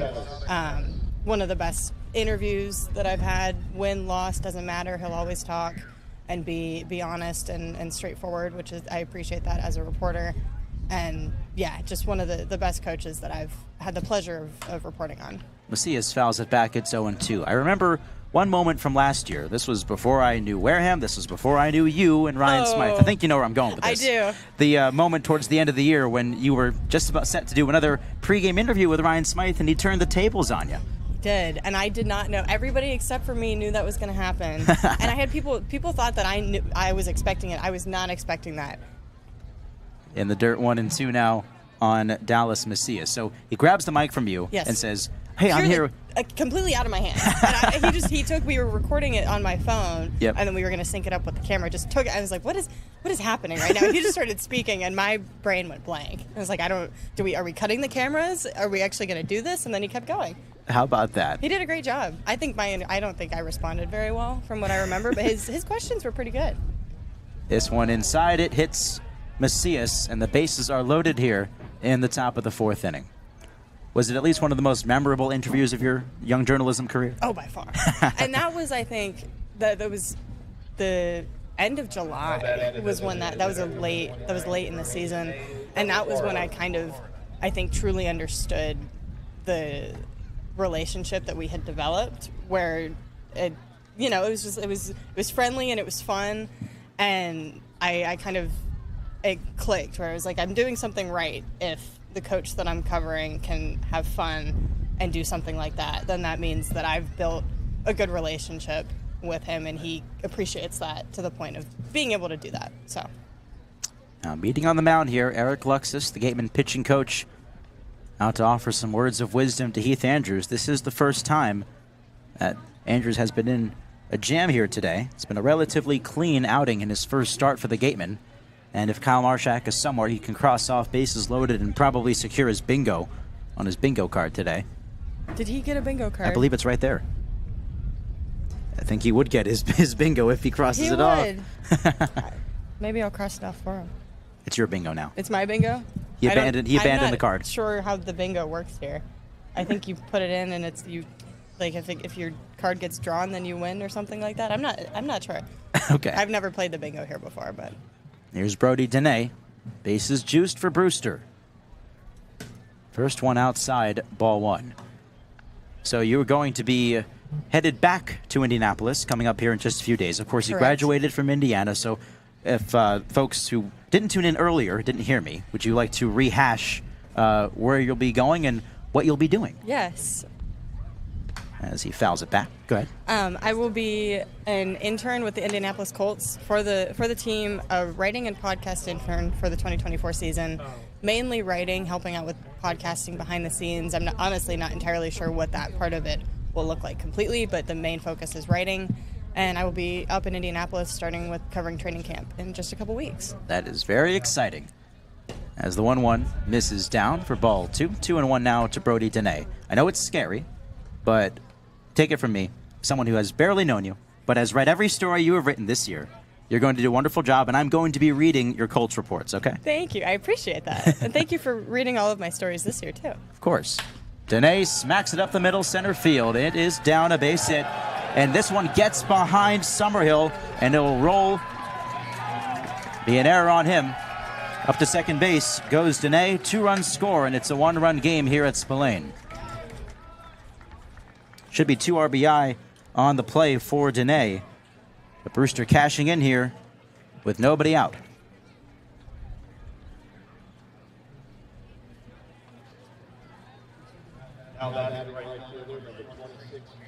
I will say, Amanda, your stories, of course, inform, but not just the audience, but also for these broadcasts. So, of course, they're appreciated. Well, that's the goal, you know.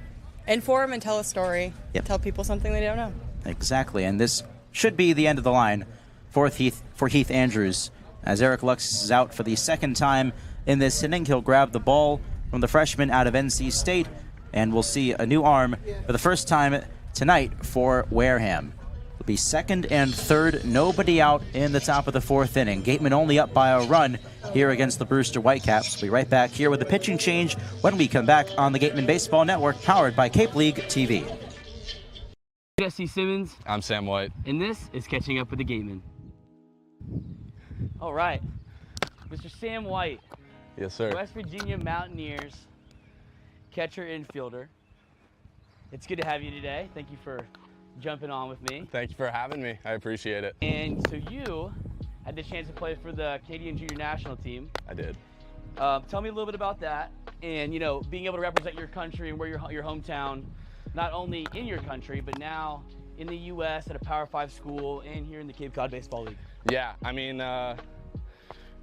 that's probably the biggest honor I've ever had. I mean, representing Canada, I played Team USA, played Team Japan, Chinese Taipei, all that stuff. And I mean, like, that's the biggest honor you can have. I mean, every rep that I put in, you know, that was basically for my country. Hockey. Yes.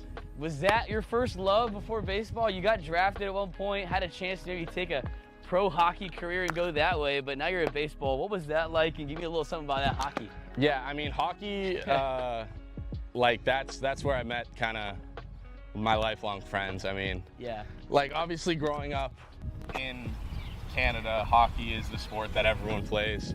It was my first love. I mean, I started playing when I was 5 or 6 years old, like a couple years before I started playing baseball. And yeah, up until I was probably 13 or 14 years old, I was gonna go to the NHL, and that's what that's what I would tell myself. Back here on the Gatemen Baseball Network, pitching change for the Wareham Gatemen. It is right-hander Anthony Tonko Susak out of the University of Arizona. He replaces Heath Andrews, the NC State freshman, still responsible for runners on second and third. There's nobody out here in the top of the fourth inning. Brewster has scored a pair, both on Brody Danae's RBI single that knocked out Andrews from the ball game. So Susak will look to clean up the mess here. His 6th appearance of the year. He's thrown 8 innings this year, just 2 earned runs allowed. Joined by Amanda Foster, our outgoing beat reporter. Gosh, I'm gonna miss you. It's not fair. I know. I'm gonna miss this place. I'm gonna miss everybody here.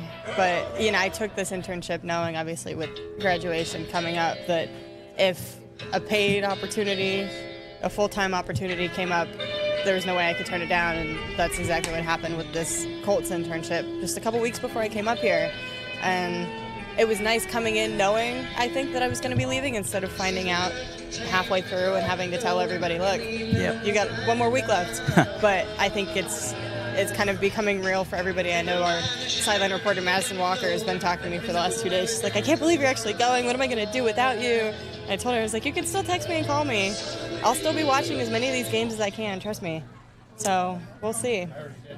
And I did tell her, if the Gatemen make it to the championship and we can find a plane, find a flight for me, and it works out, I will do my best to come back for it. That would be amazing. One last story.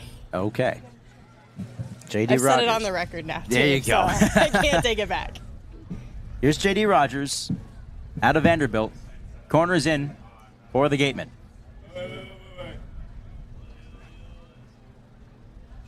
Susak ready to roll here. His first offering. Taken for a called strike on the outer half. It's Dallas Macias at third, Brody Danae at second. He reached second on an error, fielding that line drive up the middle by Brendan Summerhill, and scored a couple.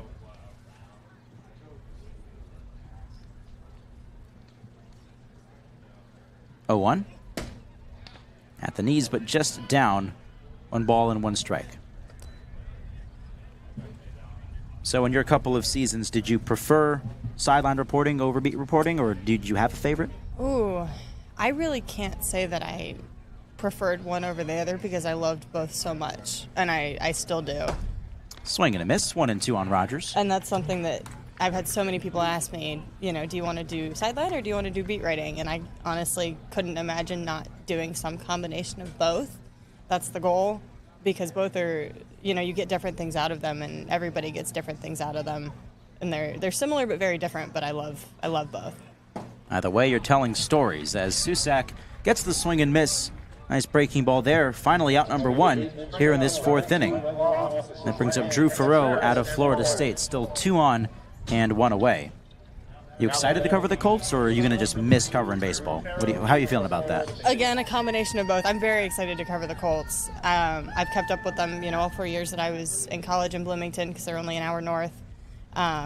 Football is a little bit of a new territory for me, which is also exciting to have a new experience. But baseball is my true love, and always has, always will be. Outside for ball 1 to Drew Farreau. I can say the same thing. I figured we're on the same page about that. Baseball is always number 1 in the heart. Susak with the sign from White, but now time called, and White's going to head out there to have a chat. Seems every time we have Amanda Foster on the air, whoever's at bat, whatever team, whether it's the Gatemen or the other guys, seems to put together some kind of rally. Somebody scores. Up until now, it's always been the Gatemen. So I can only do so much. We should have known better. It's the combination. I threw at the first pitch, and then they started doing well, and then I came in here, and maybe I need to just go back out in the field. Not yet. Not yet. It's getting misty out there right now. It very much is. I think we've got some fog on the horizon, probably far out. I can't imagine it would come to us down here. This one a called strike on the outer half, 1-1 to Farreau. Our center field camera says fog's right on top of it, Perhaps. But not right here at the infield level. It's definitely ominous looking to the outfield, though. To my knowledge, I don't know if there's ever been a fog out at Spillane, and if there has, I have not heard about it. Inside for ball 2. We're going to have to ask some of the longer tenured volunteers around here. Maybe, where's Mary Chaplin? Let's get her on the line. I'll ask her next time I see her. Okay. Sure she'll know. She would. Or Jay. Yeah. There are a lot of people we can ask. I'll go do some investigative reporting when I get off the air, and I'll let you know. There we go. 2-1 in the dirt. Nice block there from Sam White. Susak does have first base open with the 9-hole hitter on deck, but we're going to get this second out right here. And I do wonder, the weather conditions, it's very sticky in the air right now with the mist, if that's impacting any of the pitching. I feel like it would be hard for it not to a certain extent. Line drive out to right field. Lippy closing in. He'll let it fall in front of him. This will score at least one. They'll hold the runner there at third. Dene Macias scores to tie the ball game. An RBI knock for Drew Farreau, and we're all square at 4 here in the 4th.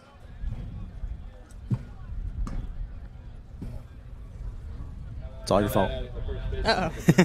You asked me to come. Kyle came out where I was sitting, and he said, "It's your time to shine." I said, "Okay." I didn't ask for this. Let me make that perfectly clear. This was not my doing. We're all just trying to celebrate you. That brings up Blake Binder up first and third, one away here. Susak trying to roll the double play to get out of it. His first offering gets the swing and miss. You do have one more game in you, though. You'll be at YD tomorrow? That is correct. Let's go. A final hurrah. But this feels like the meaningful one right now. Because final Spillane game. Exactly. There are a lot of people here that obviously will not be at YD tomorrow.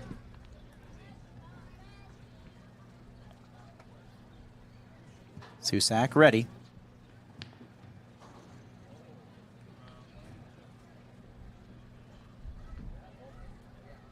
Long pause before the pitch. At the knees, 0-2. Binder up the 7th man to bat here for Brewster in the 4th inning. They've scored 3 to tie it. 2-run knock from Brody Dene and Drew Farreau out of Florida State, singling to right to bring home the tying run.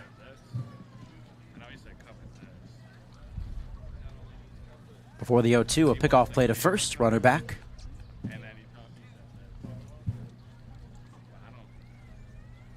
Over the years, do you have a favorite story that you've written, whether it's recap or feature? Ooh, about the Gatemen or in general? I'd say about the Gatemen. Okay, good, because I can't think of one in general. There are too many. I remember you asked me this the very opening day when I came on the broadcast, Did I too. ask You this? did. Runner goes, swing and a miss. Runner did not go, as a matter of fact. It was a bluff from Farreau, but it's out number 2 on the strikeout. So you've had time to think about it then. I have, because I remember I told you a couple, and there was I think I said one about Bobby Bozer, and then there was one about another player we had named David Glancy from last year. And I think I have a new one now. It's from this year, or this one is at least one of them, definitely up there, about Brendan Summerhill. He hit a grand slam when the Gatemen went to Chatham, and I talked to him and hitting coach Mike Mobbs after the game, because I've noticed that they have developed a close relationship, and both of them are very in tune with their faith and their relationship with God. And so we talked about how that plays a part in them playing baseball and how they kind of approach the game and how they approach their lives. And that was one of those stories that I sat there, and I think I was up until 1:30 in the morning writing that after that game.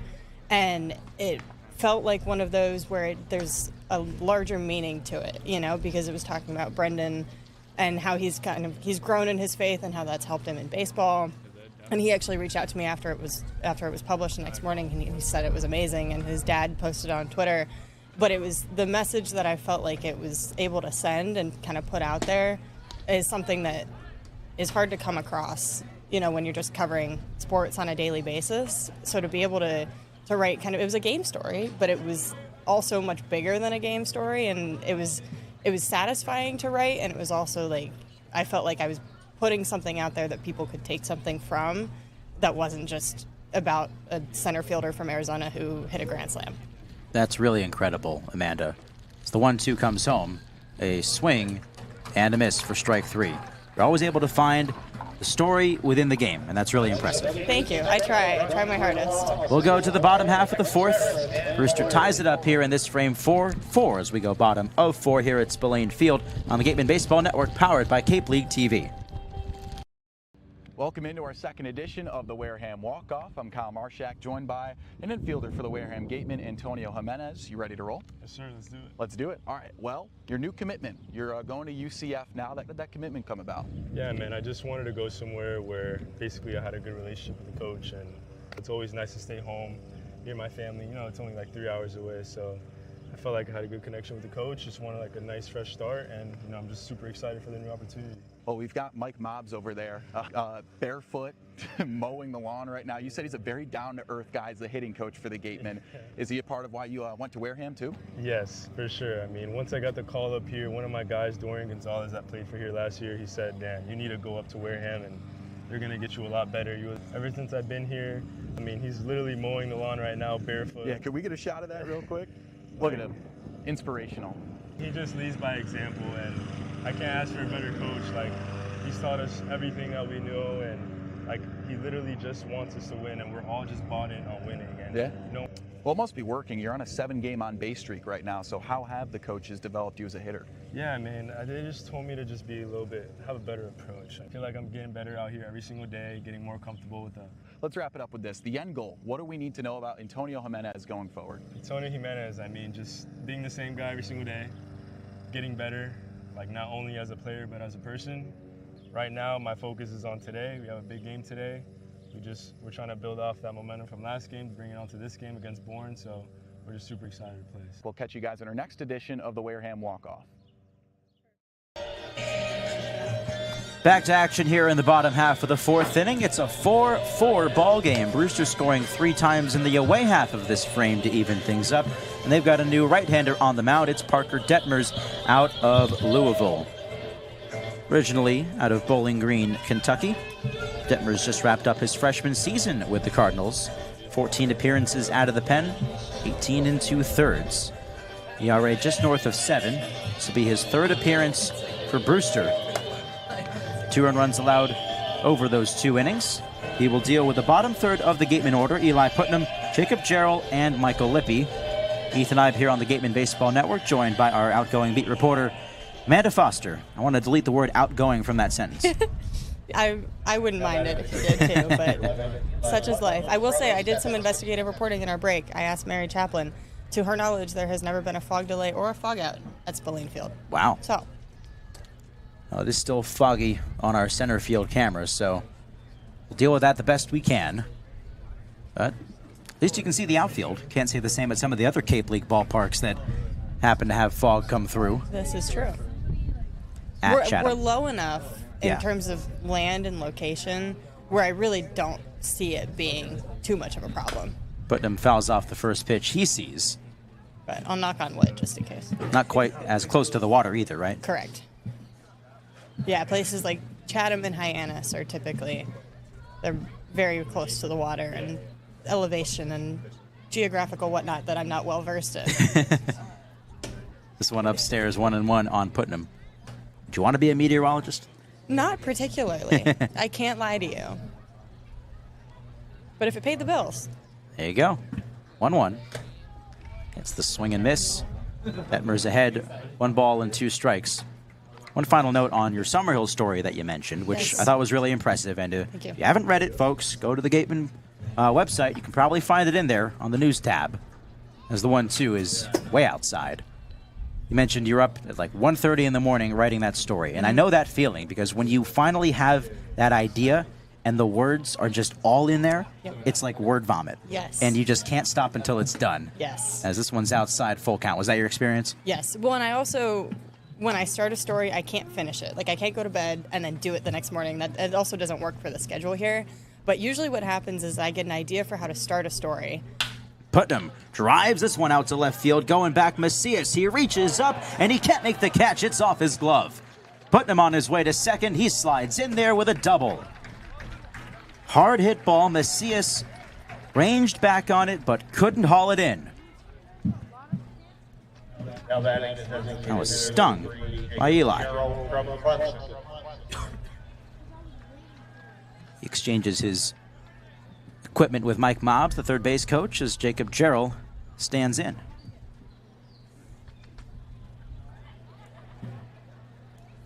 Where were we? Where were we? Oh, so I was trying to remember. I usually get an idea for a lead to start my story, and you've seen this happen to me before, where I get an idea and I write it down, and then sometimes I get stuck, and then sometimes it flows. Jarrell fouls one off his foot here, and he's not feeling too good about that.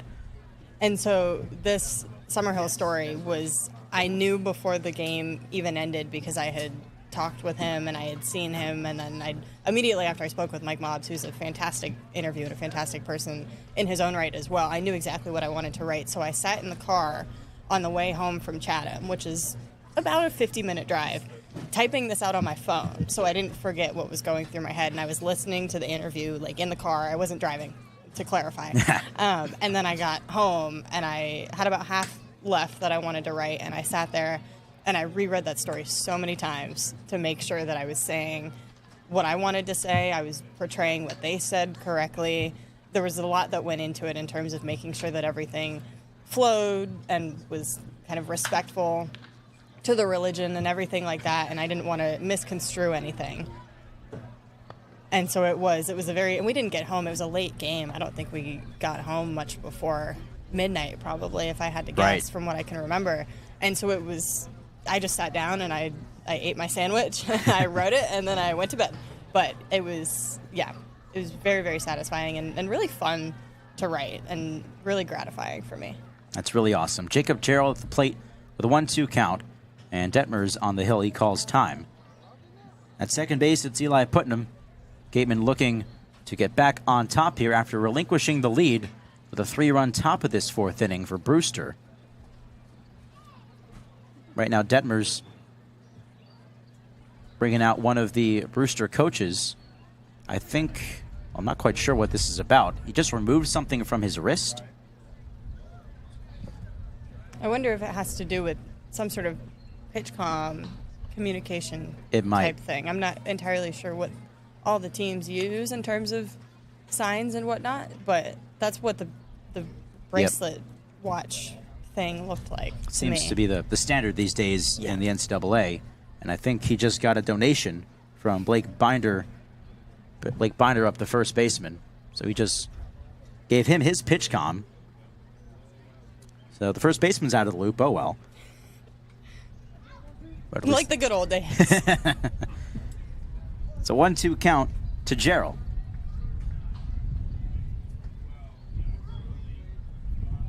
Detmers has communicated the sign, but instead he'll throw over to second base.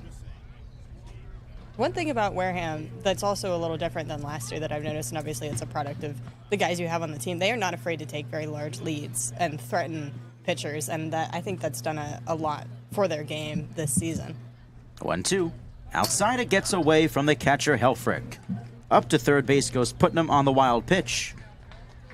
Potential go-ahead run 90 feet away. And then, of course, it sets you up for things like that, Yep. where you have speed on the bases and you're already a third of the way there. Brendan Summerhill's one who I've noticed can sometimes go halfway down the line. And it's like maybe take a couple steps back, but it shows they're not afraid to run. Infield drawn in here for the Whitecaps. A 2-2 count to Gerald. And the pitch just off the plate outside. What would you say is the biggest difference between last year's team that, missed the playoffs and this year's group, aside from the bats being how they have been? Just outside and low ball 4, Gerald walks, first and third. That's a good question, and because I've been thinking about this kind of in every game, and obviously I feel like it's been a year since I watched last year's team, and hindsight kind of changes, how you remember some things, but I feel like, and this is not to say that the team last year didn't have chemistry and they didn't get along or anything like that, because there were a lot of really great guys on that team who all had a lot of fun despite losing, but there's something about this team that I think they were able to connect with each other so quickly, and there hasn't been as much movement as there was last year. We had a lot of guys coming in and out, staying only for a week and a half, a few games here and there, whereas it's really been a pretty stable lineup for the most part, apart from, the pitchers will come and go as they do. But in general, I feel like it's just I think a lot of the players are really similar, which helps in terms of bonding with each other. And obviously it doesn't hurt that they're winning. That makes it easier to bond with your teammates. But there's something about the chemistry and how much they all really believe in each other. And again, not to say that they didn't last year, but they're also seeing proof of that on the field, whereas last year they weren't necessarily. So that's kind of, I think, the biggest thing. And also Ryan Smythe's in his second season as a manager. And he seems, from my perspective, a little bit more comfortable in the role, in coaching his players, putting his own ideas out there, and the players are listening to what he's suggesting. I remember he talked about that in after I think 2 games, and he said these guys are really open to our suggestions as coaches and open to kind of doing, different things that maybe they didn't do at school, which is kind of the perfect recipe for success up here, I think. Great stuff there. Brian Del Rosso, the Brewster pitching coach, made a visit, imparted some words of wisdom to Parker Detmers as he prepares to face Michael Lippi. Also helps that Ryan Smythe in his second year had to recruit this team by himself. Exactly, yes. Instead of inheriting a team that he was hired for last year. Yeah, and so he knows the kinds of players he wants. He knows how he works. He knows how they work. First pitch to Lippi, in there for a called strike.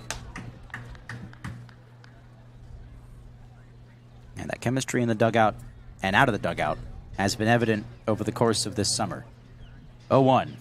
Lippi, chopper, third base side, charging in Cuvée, throw home, the tag, they got him at the plate. Putnam crossed off. Nice play there by Cuvée, charging in, fielding and throwing on that slow chopper from Lippi, and that's the first out. Had to be a perfect throw. It's just good baseball right there. Moves up Gerald to second. Lippi reaches first on the fielder's choice, and that brings up Brendan Summerhill.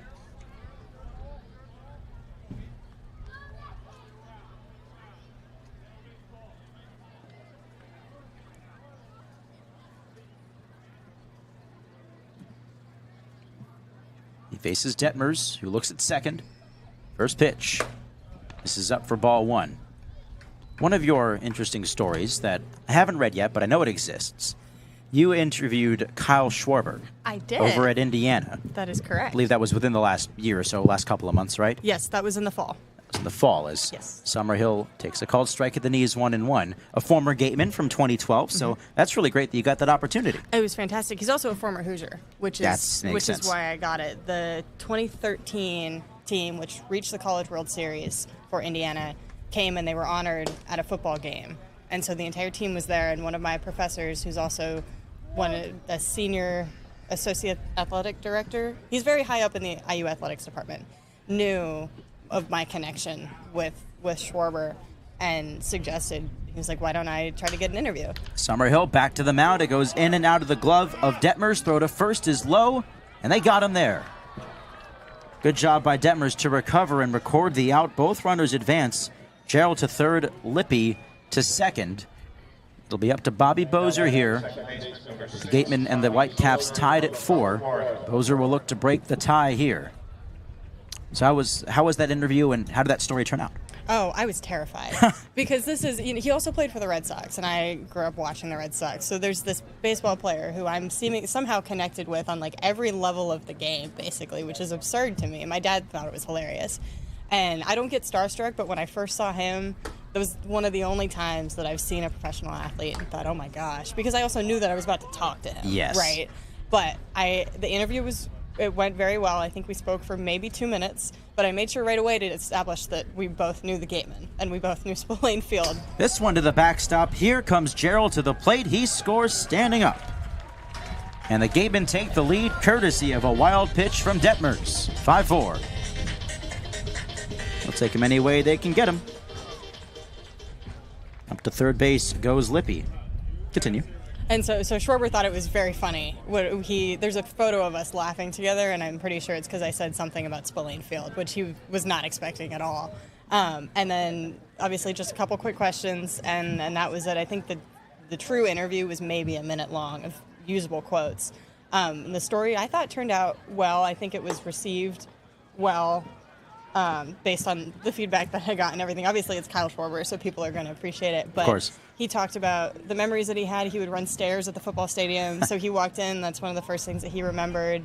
He was able to obviously reconnect with his old teammates, but he came also. Up and in and nearly rung the bell of Bozer. He'll take ball 4 with a smile on his face, as always. He had come to Bloomington with his wife and his child, his son. And so he talked about how it was kind of special to be able to come back and show them and show his son and talk about, his time playing college baseball. His pictures up, they have in the Indiana dugouts on the back walls. They have like murals kind of their players who have made it in the pros. And so he's in the third base dugout. There's so many. Gray ropes a grounder to short, picked up there by Farrow. Throw to second. They complete the force to end the frame. 2 left for the Gatemen. You want to finish the thought? Yeah, there's a lot of Kyle Schwarber at Indiana, and so it was just kind of how he remembered being there, and everybody loved to have him back, and it was a really, really special thing to be able to kind of be a part of. Absolutely. Now let's send it down to Madison Walker, waiting in the wings on the sideline. Thank you guys so much, Amanda. It has been great hearing you on this broadcast. I've loved it. And speaking of you, I read your article this morning and noticed you said Jace Reinhardt was the player to watch. And tonight, he's done just that. He's looked absolutely great at the plate, gotten a couple hits. I mean, I think it looks pretty good. I actually had the chance to talk to him before the game, and he told me a little story. He said the way he gets hits is by this watermelon gum, the extra flavored gum. He says he goes through at least 4 or 5 a game, right? Right before he goes at the plate, he puts a piece of watermelon gum in. If he doesn't get a hit, that gum doesn't have any hits and it throws it out a new piece. He says he goes through a pack a week, and the big packs. So I'm thinking he's got some good watermelon gum pieces tonight, because I've seen a couple hits out there. I just had to share that crazy story with you guys. I think it's so interesting, and I don't even like watermelon flavored gum. It's like, I was like, why not mint? But to each their own. If it's working, it's working. It looks great at the plate. So I'm going to send it back up to you guys to think about that watermelon flavored gum. Well, thank you, Madison Walker. That's one of the best stories I've heard all year long. I have to say that. I had no idea that Jace Reinhardt was so superstitious like that. He puts a piece of watermelon gum in every single time he has to hit. Wow. Well, superstitious, rituals, baseball. It's all synonymous. Oh, by the way, that's not Amanda Foster. That is now Kyle Marchak. And we thank Amanda for coming onto the broadcast today. Of course, her final home game covering the Gatemen. She'll be headed to Indianapolis soon to cover the Colts. So really, really awesome to have her on the broadcast one final time. We return to play here in the top of the 5th inning. The Gatemen have taken the lead. It's 5-4. A wild pitch bringing home Jacob Jarrell. Gatemen did leave a pair on base, as Anthony Susak goes back to work with the top of the order. Duminil at the plate. Check that. That's Caden Kent at the plate. Duminil was the final batter of the 4th. Whitecaps scored 3 times in that 4th inning. 2-run single from Brody Dene, an RBI knock for Drew Farreau. That tied the game at 4. The 1-0. Tonko misses outside. 2 balls, no strikes. Kyle, what were you up to when you're inning off? Well, you know, we preach investigative reporting at this ballpark, so I went out there and checked out the vibes. I actually sat behind the screen with some bat boys. This one driven in the air, right center field. Summerhill and Lippy going back on this one. It's Summerhill who crosses over and makes the catch. Pummeled by Kent, but he's out number 1. So I met Max and Cam. So Max is on baseball duty today, and Cam is on bat duty today. Interesting seeing the tandem as a system. Do they alternate? Is that what you mean? I don't know if they alternate game to game, inning by inning, but I know that in that moment, Max was chasing baseballs, and Cam was in charge of picking up bats after hopefully some Gatemen hits, which in that half inning, there were. Here's Ryder Helfrich. Inside, ball 1. Well, Amanda Foster stayed true to her reputation by bringing home a Gateman run during her appearance, even though the Whitecaps got a little rally there in the top of the 4th. Yeah, we can ignore that half inning. Amanda still brought in a run. She still brought in a run. That's all that matters. And the Gatemen have the lead as there's a swing and a miss. 1-1 on Helfrich. Helfrich put a charge into one back in the 1st inning. It's a diving catch by Brendan Summerhill that started an eventual inning-ending double play. Kent was caught too far off of first base. At the knees, just down low, 2-1.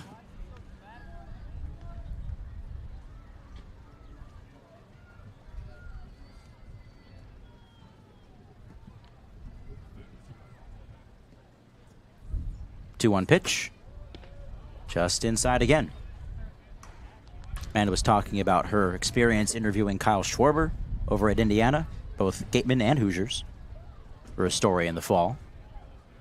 Her favorite stories that she covered while she was here, and many other tales. Swing and a miss. Should have been ball 4. Instead, it's 3-2. Also talked about why she chose Ryan Smythe to catch her first pitch today. Guy that she has grown the closest to since she's been covering the Gatemen, interviewing him every day, and that relationship gets built up over the course of a Cape Cod League season and a half. It's more like, why not to have him catch that first pitch? There really was no other choice. Susak deals the payoff, and Helfrich fouls it off right over the Gateman dugout.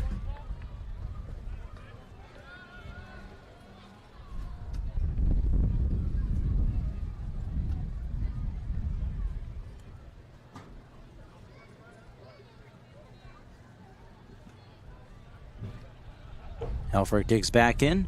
Susak into the wind, another payoff pitch. Swing and a miss. Got him with the off-speed stuff. Now 4 strikeouts for Tonko in just an inning and 2/3. Well, he's got wipeout stuff, and when he's in command of it, it's super effective. We've seen that at his peak.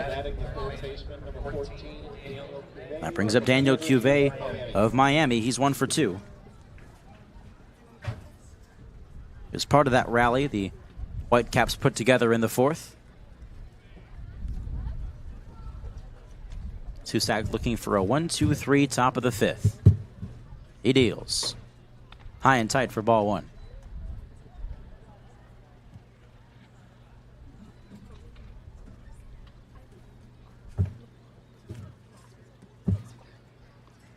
Tonko deals, and that one lined into left field, a base knock. Reinhardt picks it up on one hop. Cuvée aboard with a 2-out base hit. I really did jinx this game. I said it was moving quick earlier. Yeah, you did. I told you That's shouldn't have on said me. that. That's on me. As the great Joseph Wisniewski once said, yeah, he did. That's true. He did say that. Yeah, he did. Yeah, he did. Dallas Macias coming up next. Oregon State left fielder hitting in the 5-hole. It's a 5-4 Gatemen lead. Taco looking to keep it that way here in this 5th inning. Not much of a lead to speak of at first base there for Cuvée. The pitch. Fastball upstairs for ball 1.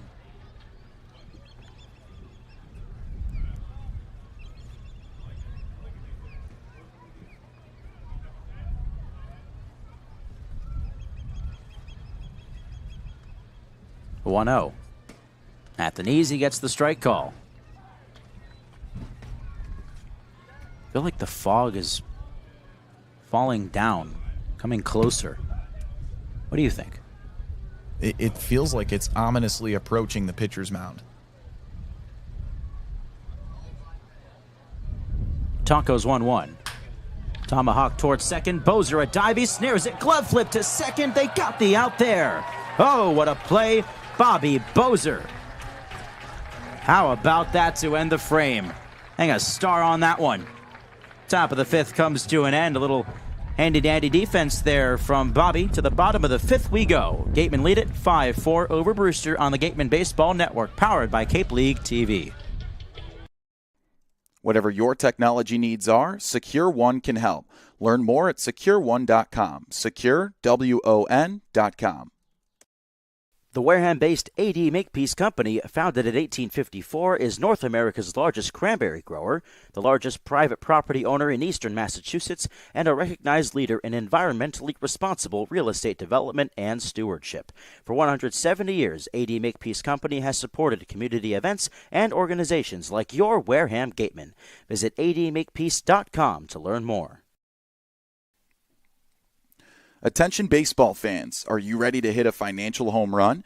PCT Federal Credit Union is here tonight to make your dreams of home ownership and driving off in that new car a reality. Their unbeatable low rates on mortgage and auto loans are a win for everybody. Whether you're rounding the bases to buy your first home or looking to upgrade your ride, PCT Federal Credit Union has got your back. Swing by their tent before you leave or visit their website to learn more about how they can help you step up to the plate and score big on your financial goals. The AD Makepeace Company also owns and operates Reed Custom Soils, the area's leading manufacturer of custom soils, including CU structural soil and Rooflight certified green roof media. Reed Custom Soil is also a manufacturer and distributor of baseball infield mix and conditioners. To learn more, visit www.reedcustomsoils.com.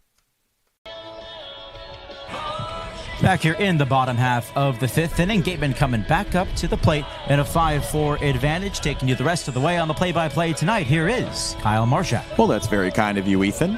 Thank you guys for joining us. We're now midway through this contest as the Gatemen look to snap a 2-game winless streak, I suppose you could call it, after a tie and then a loss yesterday. Here they are, up 5-4 against the 4th place in the East Division, Brewster Whitecaps. Parker Detmers, 2nd inning of relief, kick and a pitch. It's outside to get things rolling. Jace Reinhardt today, 2 for 2. He's been swinging the hot stick lately. A double and a single after punching in his first home run yesterday afternoon. The 1-0 deal, and the bat goes farther than the ball as he misses on a strike. Oopsie daisies. We've seen this with a left-handed hitter once before, a couple home games ago. He happens to be on deck. He happens to be on deck. It's Sam White. He chased that bat onto the dugout. Yeah, it landed right on top of the visiting first base dugout, and no one was exactly excited to go up there and hop up and collect the bat for him, so Sam White, do-it-yourself mentality. Now, I'm afraid I don't know where this bat in particular went. Did it end up in his own dugout? I think it flew further than that, because I saw Mike Mobbs pick it up. Looked like my club after teeing off. Sources confirm. You and I hit the driving range together. We need a new partner. Yeah, I think that's a new partner that we can add. Yes. We'll talk with administration. I was having a conversation with Glenn Hannington actually just a couple moments ago. All right, 1-1 deal to Reinhardt, and he loses the bat again. This time it saucers up towards the bleachers to the left side in foul territory. parallel with the third base bag. I've never seen that in my life. And it looks like things might not be okay down there. It ricocheted off the front screening. Now, where it landed, I'm not sure. Everyone appears to be okay, which is what's most important. And at least in terms of the man of the hour, Jace Reinhardt appears to be fine. Let's take a check on exactly what happened on that swing. And whoop, there goes the bat. I feel like it hit the netting that protects the opposing team's broadcasters down there. It went and did it. So 1 ball and 2 strikes. First batter, bottom 5, and the pitch once again. Swinging a line drive. This time it one hops into the forehand grab of the shortstop for Vro, and the throw across the diamond is in time. Whew, what net bat, and there's one away. Yeah, certainly eventful. Reinhardt, you might get some slack for that later on. We'll see. So we got word that that bat, although it did not hit him, which is what's most important, did fly directly at the president of this team, Glenn Hannington. Oh, Glenn. Wrong place, wrong time, buddy. And he works in law, so if you hit him, you might find a lawsuit in your You probably inbox. would. All right, well, a loud out, I suppose you could say. And here's the second batter of the fifth, Sam White. 0 for 2, a line out and a ground out. And that one spiked in the dirt. What terrible timing that must have been. So, being outside for a moment while Amanda stole my job, essentially, I did get something productive out of my intake on the weather. Is another one down low. I was going to ask you about that. How does it feel out there? I'm from New York, right? But who cares about me? I'm just giving that context because I've never seen mist like this. I'm not from near the ocean. I guess ocean mist is just a thicker version of fog than I've ever seen. I go out there and it feels like it's raining. I feel the humidity. It's like I'm sweating almost. So although it isn't actually precipitating outside, it is wet just because of this thick, misty dew in the air. I've never seen anything like it. But that's Cape Cod baseball for you. I haven't seen it at Spillane Field the entirety of this season. And we know it's rare. Asked Amanda about it. She asked Mary Chaplin if there'd ever been a fog out of any kind, and she said not in her time here. There are 2 ballparks in particular throughout the league that are known for getting their fog. We were at one of them last night. And on top of that, Chatham is known for their fog too. But Hyannis, yeah, we didn't see the fog appear last night. Just a lot of hits in that 9th inning, although the Gatemen fell a couple innings short, or a couple runs short. Righty on lefty, here's the 2-0 pitch, and it's down low. Sam White working away here. Do you think that mist contributed to Reinhardt's bat slippage? Yeah, that's what I'm supposing here. It's a 4-pitch walk for Sam White. First time on base for him today. And with a run around and one away, Antonio Jimenez. It's been caught looking 2 times in a row now. So yeah, my point being, I think that mist is the precipitant that ended up on the handle of his bat, thus the bat flying through the mist twice in a row. Small lead for White on first. Here's the first pitch to the UCF product, and it's outside. And from where we saw it, looked like those bats landed near the Brewster broadcasters who are perched up on top of the Gatemen dugout. So hopefully they're good down there. 1-0 deal. Outside. Home field advantage, I suppose. Not quite like that, I hope. I mean, I have no ill against the opposing broadcasters. They're all nice guys. Hitters count to Jimenez. High on base percentage despite a low average in the early goings. Leads the team in walks. 2-0 deal, swing and a line drive to left. It's through for a base hit. Coming in with a 1-out single and pushing the runner up 90 feet is Jimenez, his first hit of the afternoon. That's big for Jimenez. He was 0 for 2 with a couple of backwards Ks, so good to see him get on base here.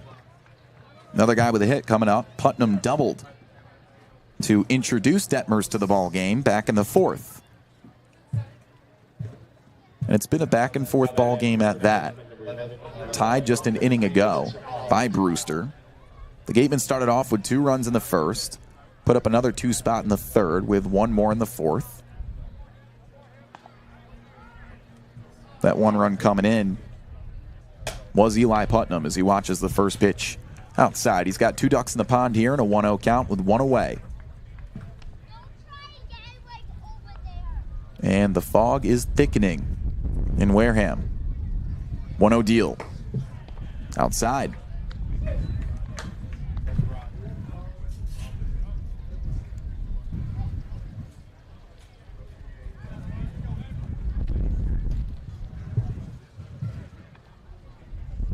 Hitters count. And a tapper foul. I was able to reach one of the Brewster broadcasters and asked him, hey, how close was that bat to you guys? He said in all caps, too close. I'm wide awake. I said, that's why they call it the rage cage. Head on a swivel. That'll wake you up. That'll wake you up for sure. 2 balls, 1 strike, and 1 away. Gatemen up by a run. The runners leave, and a curveball misses upstairs. No throw. 2 swipes for the Gatemen. They've got 2 guys in scoring position now with 1 away for Putnam. Second time the Gatemen have executed the double steal tonight. Love the aggressiveness on the base paths. And now let's see if Putnam can cash in with less than 2 outs. A Gatemen team that started bottom of the league in stolen bases. They've etched their way up just a tad. 7th now with 20 to their ledger coming into this contest. Infield in the 3-1 is inside for ball 4. Scratch off, bases loaded on your bingo cards. And now Jacob Jarrell steps up with 1 away. We did that earlier, as a matter of fact. Check your bingo card. I see. And with that pitching change, I now have a bingo. You got double bingo there, man, my guy. Oh, across diagonally, too. Bases loaded. You're absolutely correct. As if I didn't just say bases loaded. Go and claim your prize. Jacob Jarrell at the dish as he takes strike 1. Enough about bingo. Trying to scratch off 4 runs here would be Jarrell. He does have a home run this year. And the next offer just kisses the outside edge of the zone, 0-2. Jarrell started the year in a debut going 2 for 4 with a single and a home run. Since then, just 1 more extra base hit. He's hitting .258 on the year. The 0-2. Swing and a miss. He's down on strikes. There are 2 away. Not the at-bat that Jarrell was looking for there. 5 strikeouts for Whitecaps pitchers today. And with 2 away, Michael Lippy will look to come through. Swing and a miss.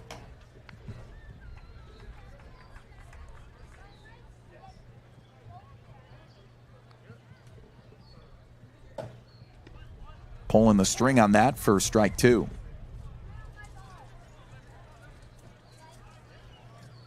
Detmer's looking to work through a bases-loaded jam. Called strike 3. Backwards K, and the Gatemen cannot plate a run. They're still up a run, though, as we head to the away half of the 6th on the Gatemen Baseball Network, powered by Cape League TV. For a good piece of glass, call Eibe. Located at 3 Tyler Avenue in East Wareham, call Eibe Glass and Locks about getting a free quote for your windows, doors, locks, and other glass needs. Mastria Auto Group. Whether you need sales, parts, or service, call Mastria Auto Group for all your Kia, Cadillac, Mazda, VW, Subaru, and Nissan needs. Mastria delivers. www.mastria.com. Legacy Insurance has been servicing Wareham and the surrounding area since 1980. Call Legacy Insurance for all your insurance needs at 508-295-1315. Legacy Insurance, your hometown agency. Looking to buy or sell real estate in the South Shore, South Coast, or Cape Cod area? Joanne Stevenson has been selling Massachusetts since 2000. Specializing in residential real estate, she is a part of the #1 Berkshire Hathaway Robert Paul team.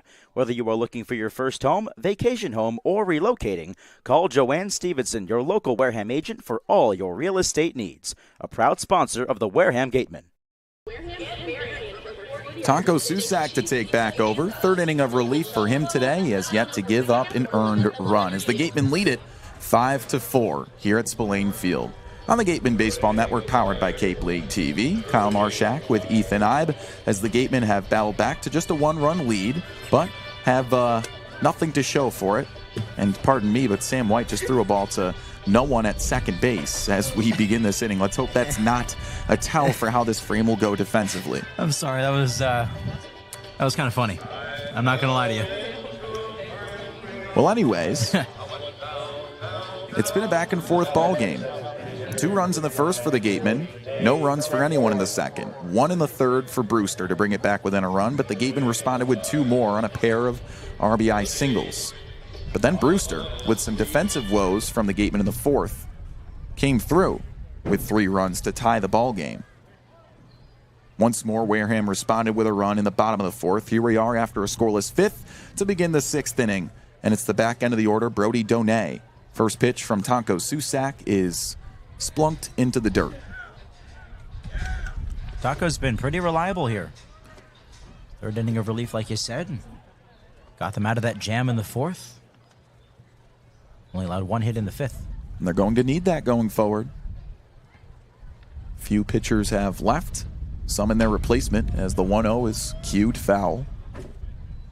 Let's talk about Brody Donay. Florida catcher at the plate. A guy who was with Virginia Tech his freshman year. Transferred to the Gators, and he was a big part of their catching core this year. 6'5", a tall catcher, can also play first base in the outfield. 1-1, and that's ball 2. As Sam White took that off his left arm, it looked like. Yeah, might have hit the glove at an awkward angle, maybe jammed something. So now Joshua Garcia, to the etiquette of baseball, will go have a chat with the pitcher, Tonko. Sam White, bulletproof kid, though, and he's gotten great looks in the Cape so far. Absolutely. As well-rounded a catcher you'll find in the league. And Donay, a guy who can put them out, the best of them. He had a home run greater than 430 feet the other day against Harwich. Has had an uncharacteristic start to his Cape season otherwise, though. Leads the team, or pardon me, doesn't lead the team, but in 7 games has 13 strikeouts to his ledger. High strikeout guy. That was definitely evident this year at Florida. And when you're 6'5", I mean, how much can you control that swing? But when he does get a ball, he hits it a long way. Here's the 2-1. Swing and a miss. Right under the fastball from Susak, 2-2. Played with Hyannis last year on the Cape.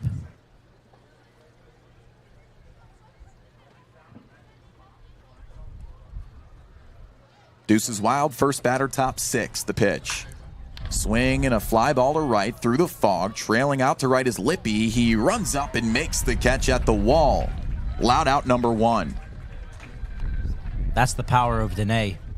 That one was a ball that anyone else would have pulled, but he's able to send it to the opposite field with such force and such distance. And credit to Lippy. That's not easy. Battling the fog, it's probably so difficult to see the baseball at this point. He made tracking that one down look easy. Oh, yeah. I mean, this fog is thickened. This is an ocean fog here on the Cape. Left-handed bat out of Vanderbilt. 341 clip at the dish for J.D. Rogers coming into this. He's 1 for 2 with a single and a strikeout. And he shows bunt, misses. Strike 1. So Brody Donay added to the roster recently. Now, a ton of new names added to the Brewster Whitecaps roster, which you usually see turnover around this time of year before it flatlines leading up to the draft. 1 away, here's the 0-1 deal. That one runs outside. So since the Gatemen and the Whitecaps last meeting, which was 2 weeks ago, we've seen 6 position players added to the roster for the Whitecaps. And you can tally 4 more in the pitching staff. 1-1 deal. And that one's inside. Now, of course, with new roster spots comes others being released. But to my point, 10 new faces on this roster for the Whitecaps in the past 2 weeks. 2-1. And low.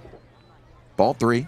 Yeah, a lot of turnover can be the calling card of the Cape League a lot of the time, but a guy like Jamie Shevchik, who has led the Whitecaps for a number of years, knows how to recruit, knows how to have that depth. 3-1 from the full, and a curveball slips outside. 5-pitch walk. And And a matter of fact, just the first free pass that Susak has given up today. And here's a visit from the pitching coach, Luxus. Now, what does a conversation look like here? Well, this is more of just a check on him type of moment, unless they are going to give him the hook here, which I don't think is going to happen. It's been pretty steady up to this point. Maybe there is. That is it. Well, we've seen 3 pitchers released in the past 48 hours for the Gatemen. As they fill in those new roster spots, they look to keep the long leash going, but instead, this might be Tonko Susak's day. Still a conversation on the mound, and we do see a righty coming out of the bullpen. We'll get his name in a second. We'll step back for just a minute and come back. A pitching change at Spillane Field on the Gatemen Baseball Network, powered by Cape League TV.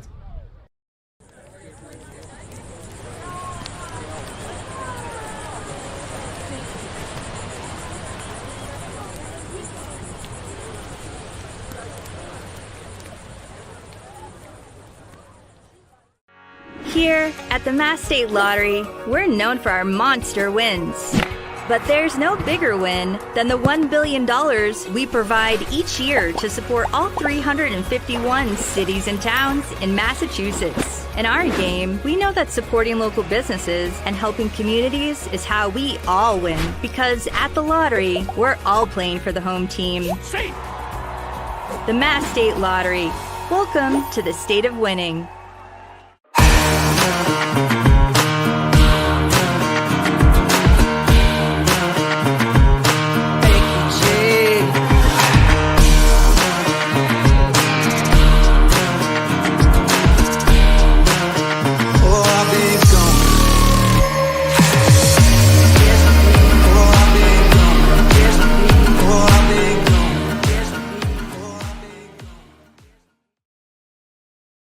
When you need to be seen for a minor illness or injury, Cape Cod Healthcare Urgent Care is here for you with high-quality, full-service walk-in care. ER expertise meets urgent care convenience at our 6 urgent care centers, which are staffed by board-certified ER providers and located Cape-wide from Falmouth to Orleans. Cape Cod Healthcare Urgent Care is open daily and offers a cost-saving option for everything from sprains to stitches, with timely treatment in under an hour for most patients. View online wait times at capecodhealth.org/urgent care. Cape Cod Healthcare Urgent Care. Minor emergencies, major attention.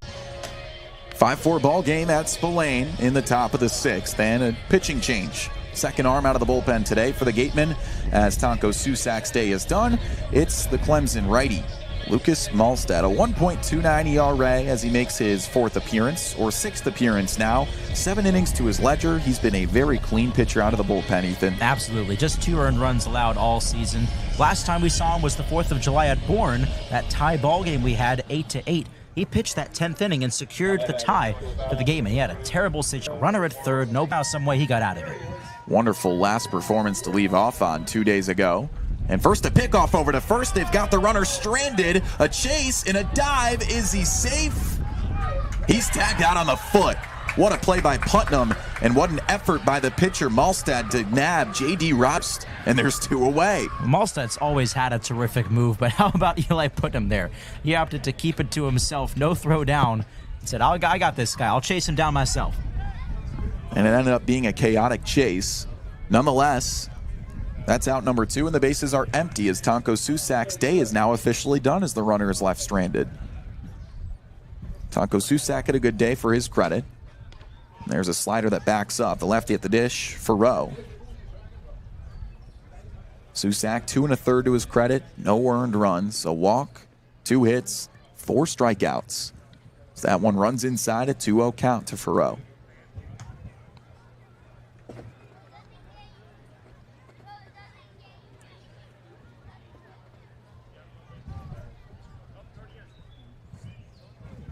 Shortstop out of Florida State at the dish. This is his 8th game for the Whitecaps. As a fastball meets the outside edge, 2-1. Slow start for him, hitting at just a 200 clip.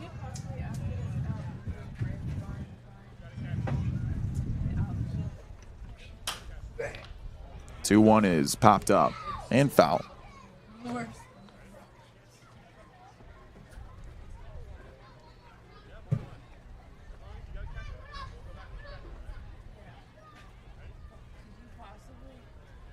Gatemen keeping the Whitecaps at arm's length A 1-run advantage made a contest.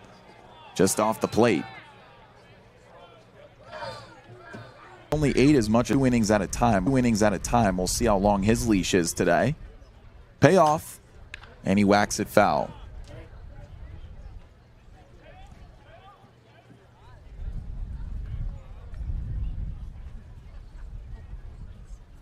As the mist thickens here at Spillane, the lights only illuminate the field more as the sun completely sets, and that pitch is outside. A scenic afternoon at the ballpark. Maybe not one for baseball, but baseball being played nonetheless as the tying run for the Whitecaps here in the 6th gets aboard on a free pass. Now Blake Binderup's turn out of Oklahoma State. Just his 3rd game. He's 2 for 6 coming into this contest. Walk and a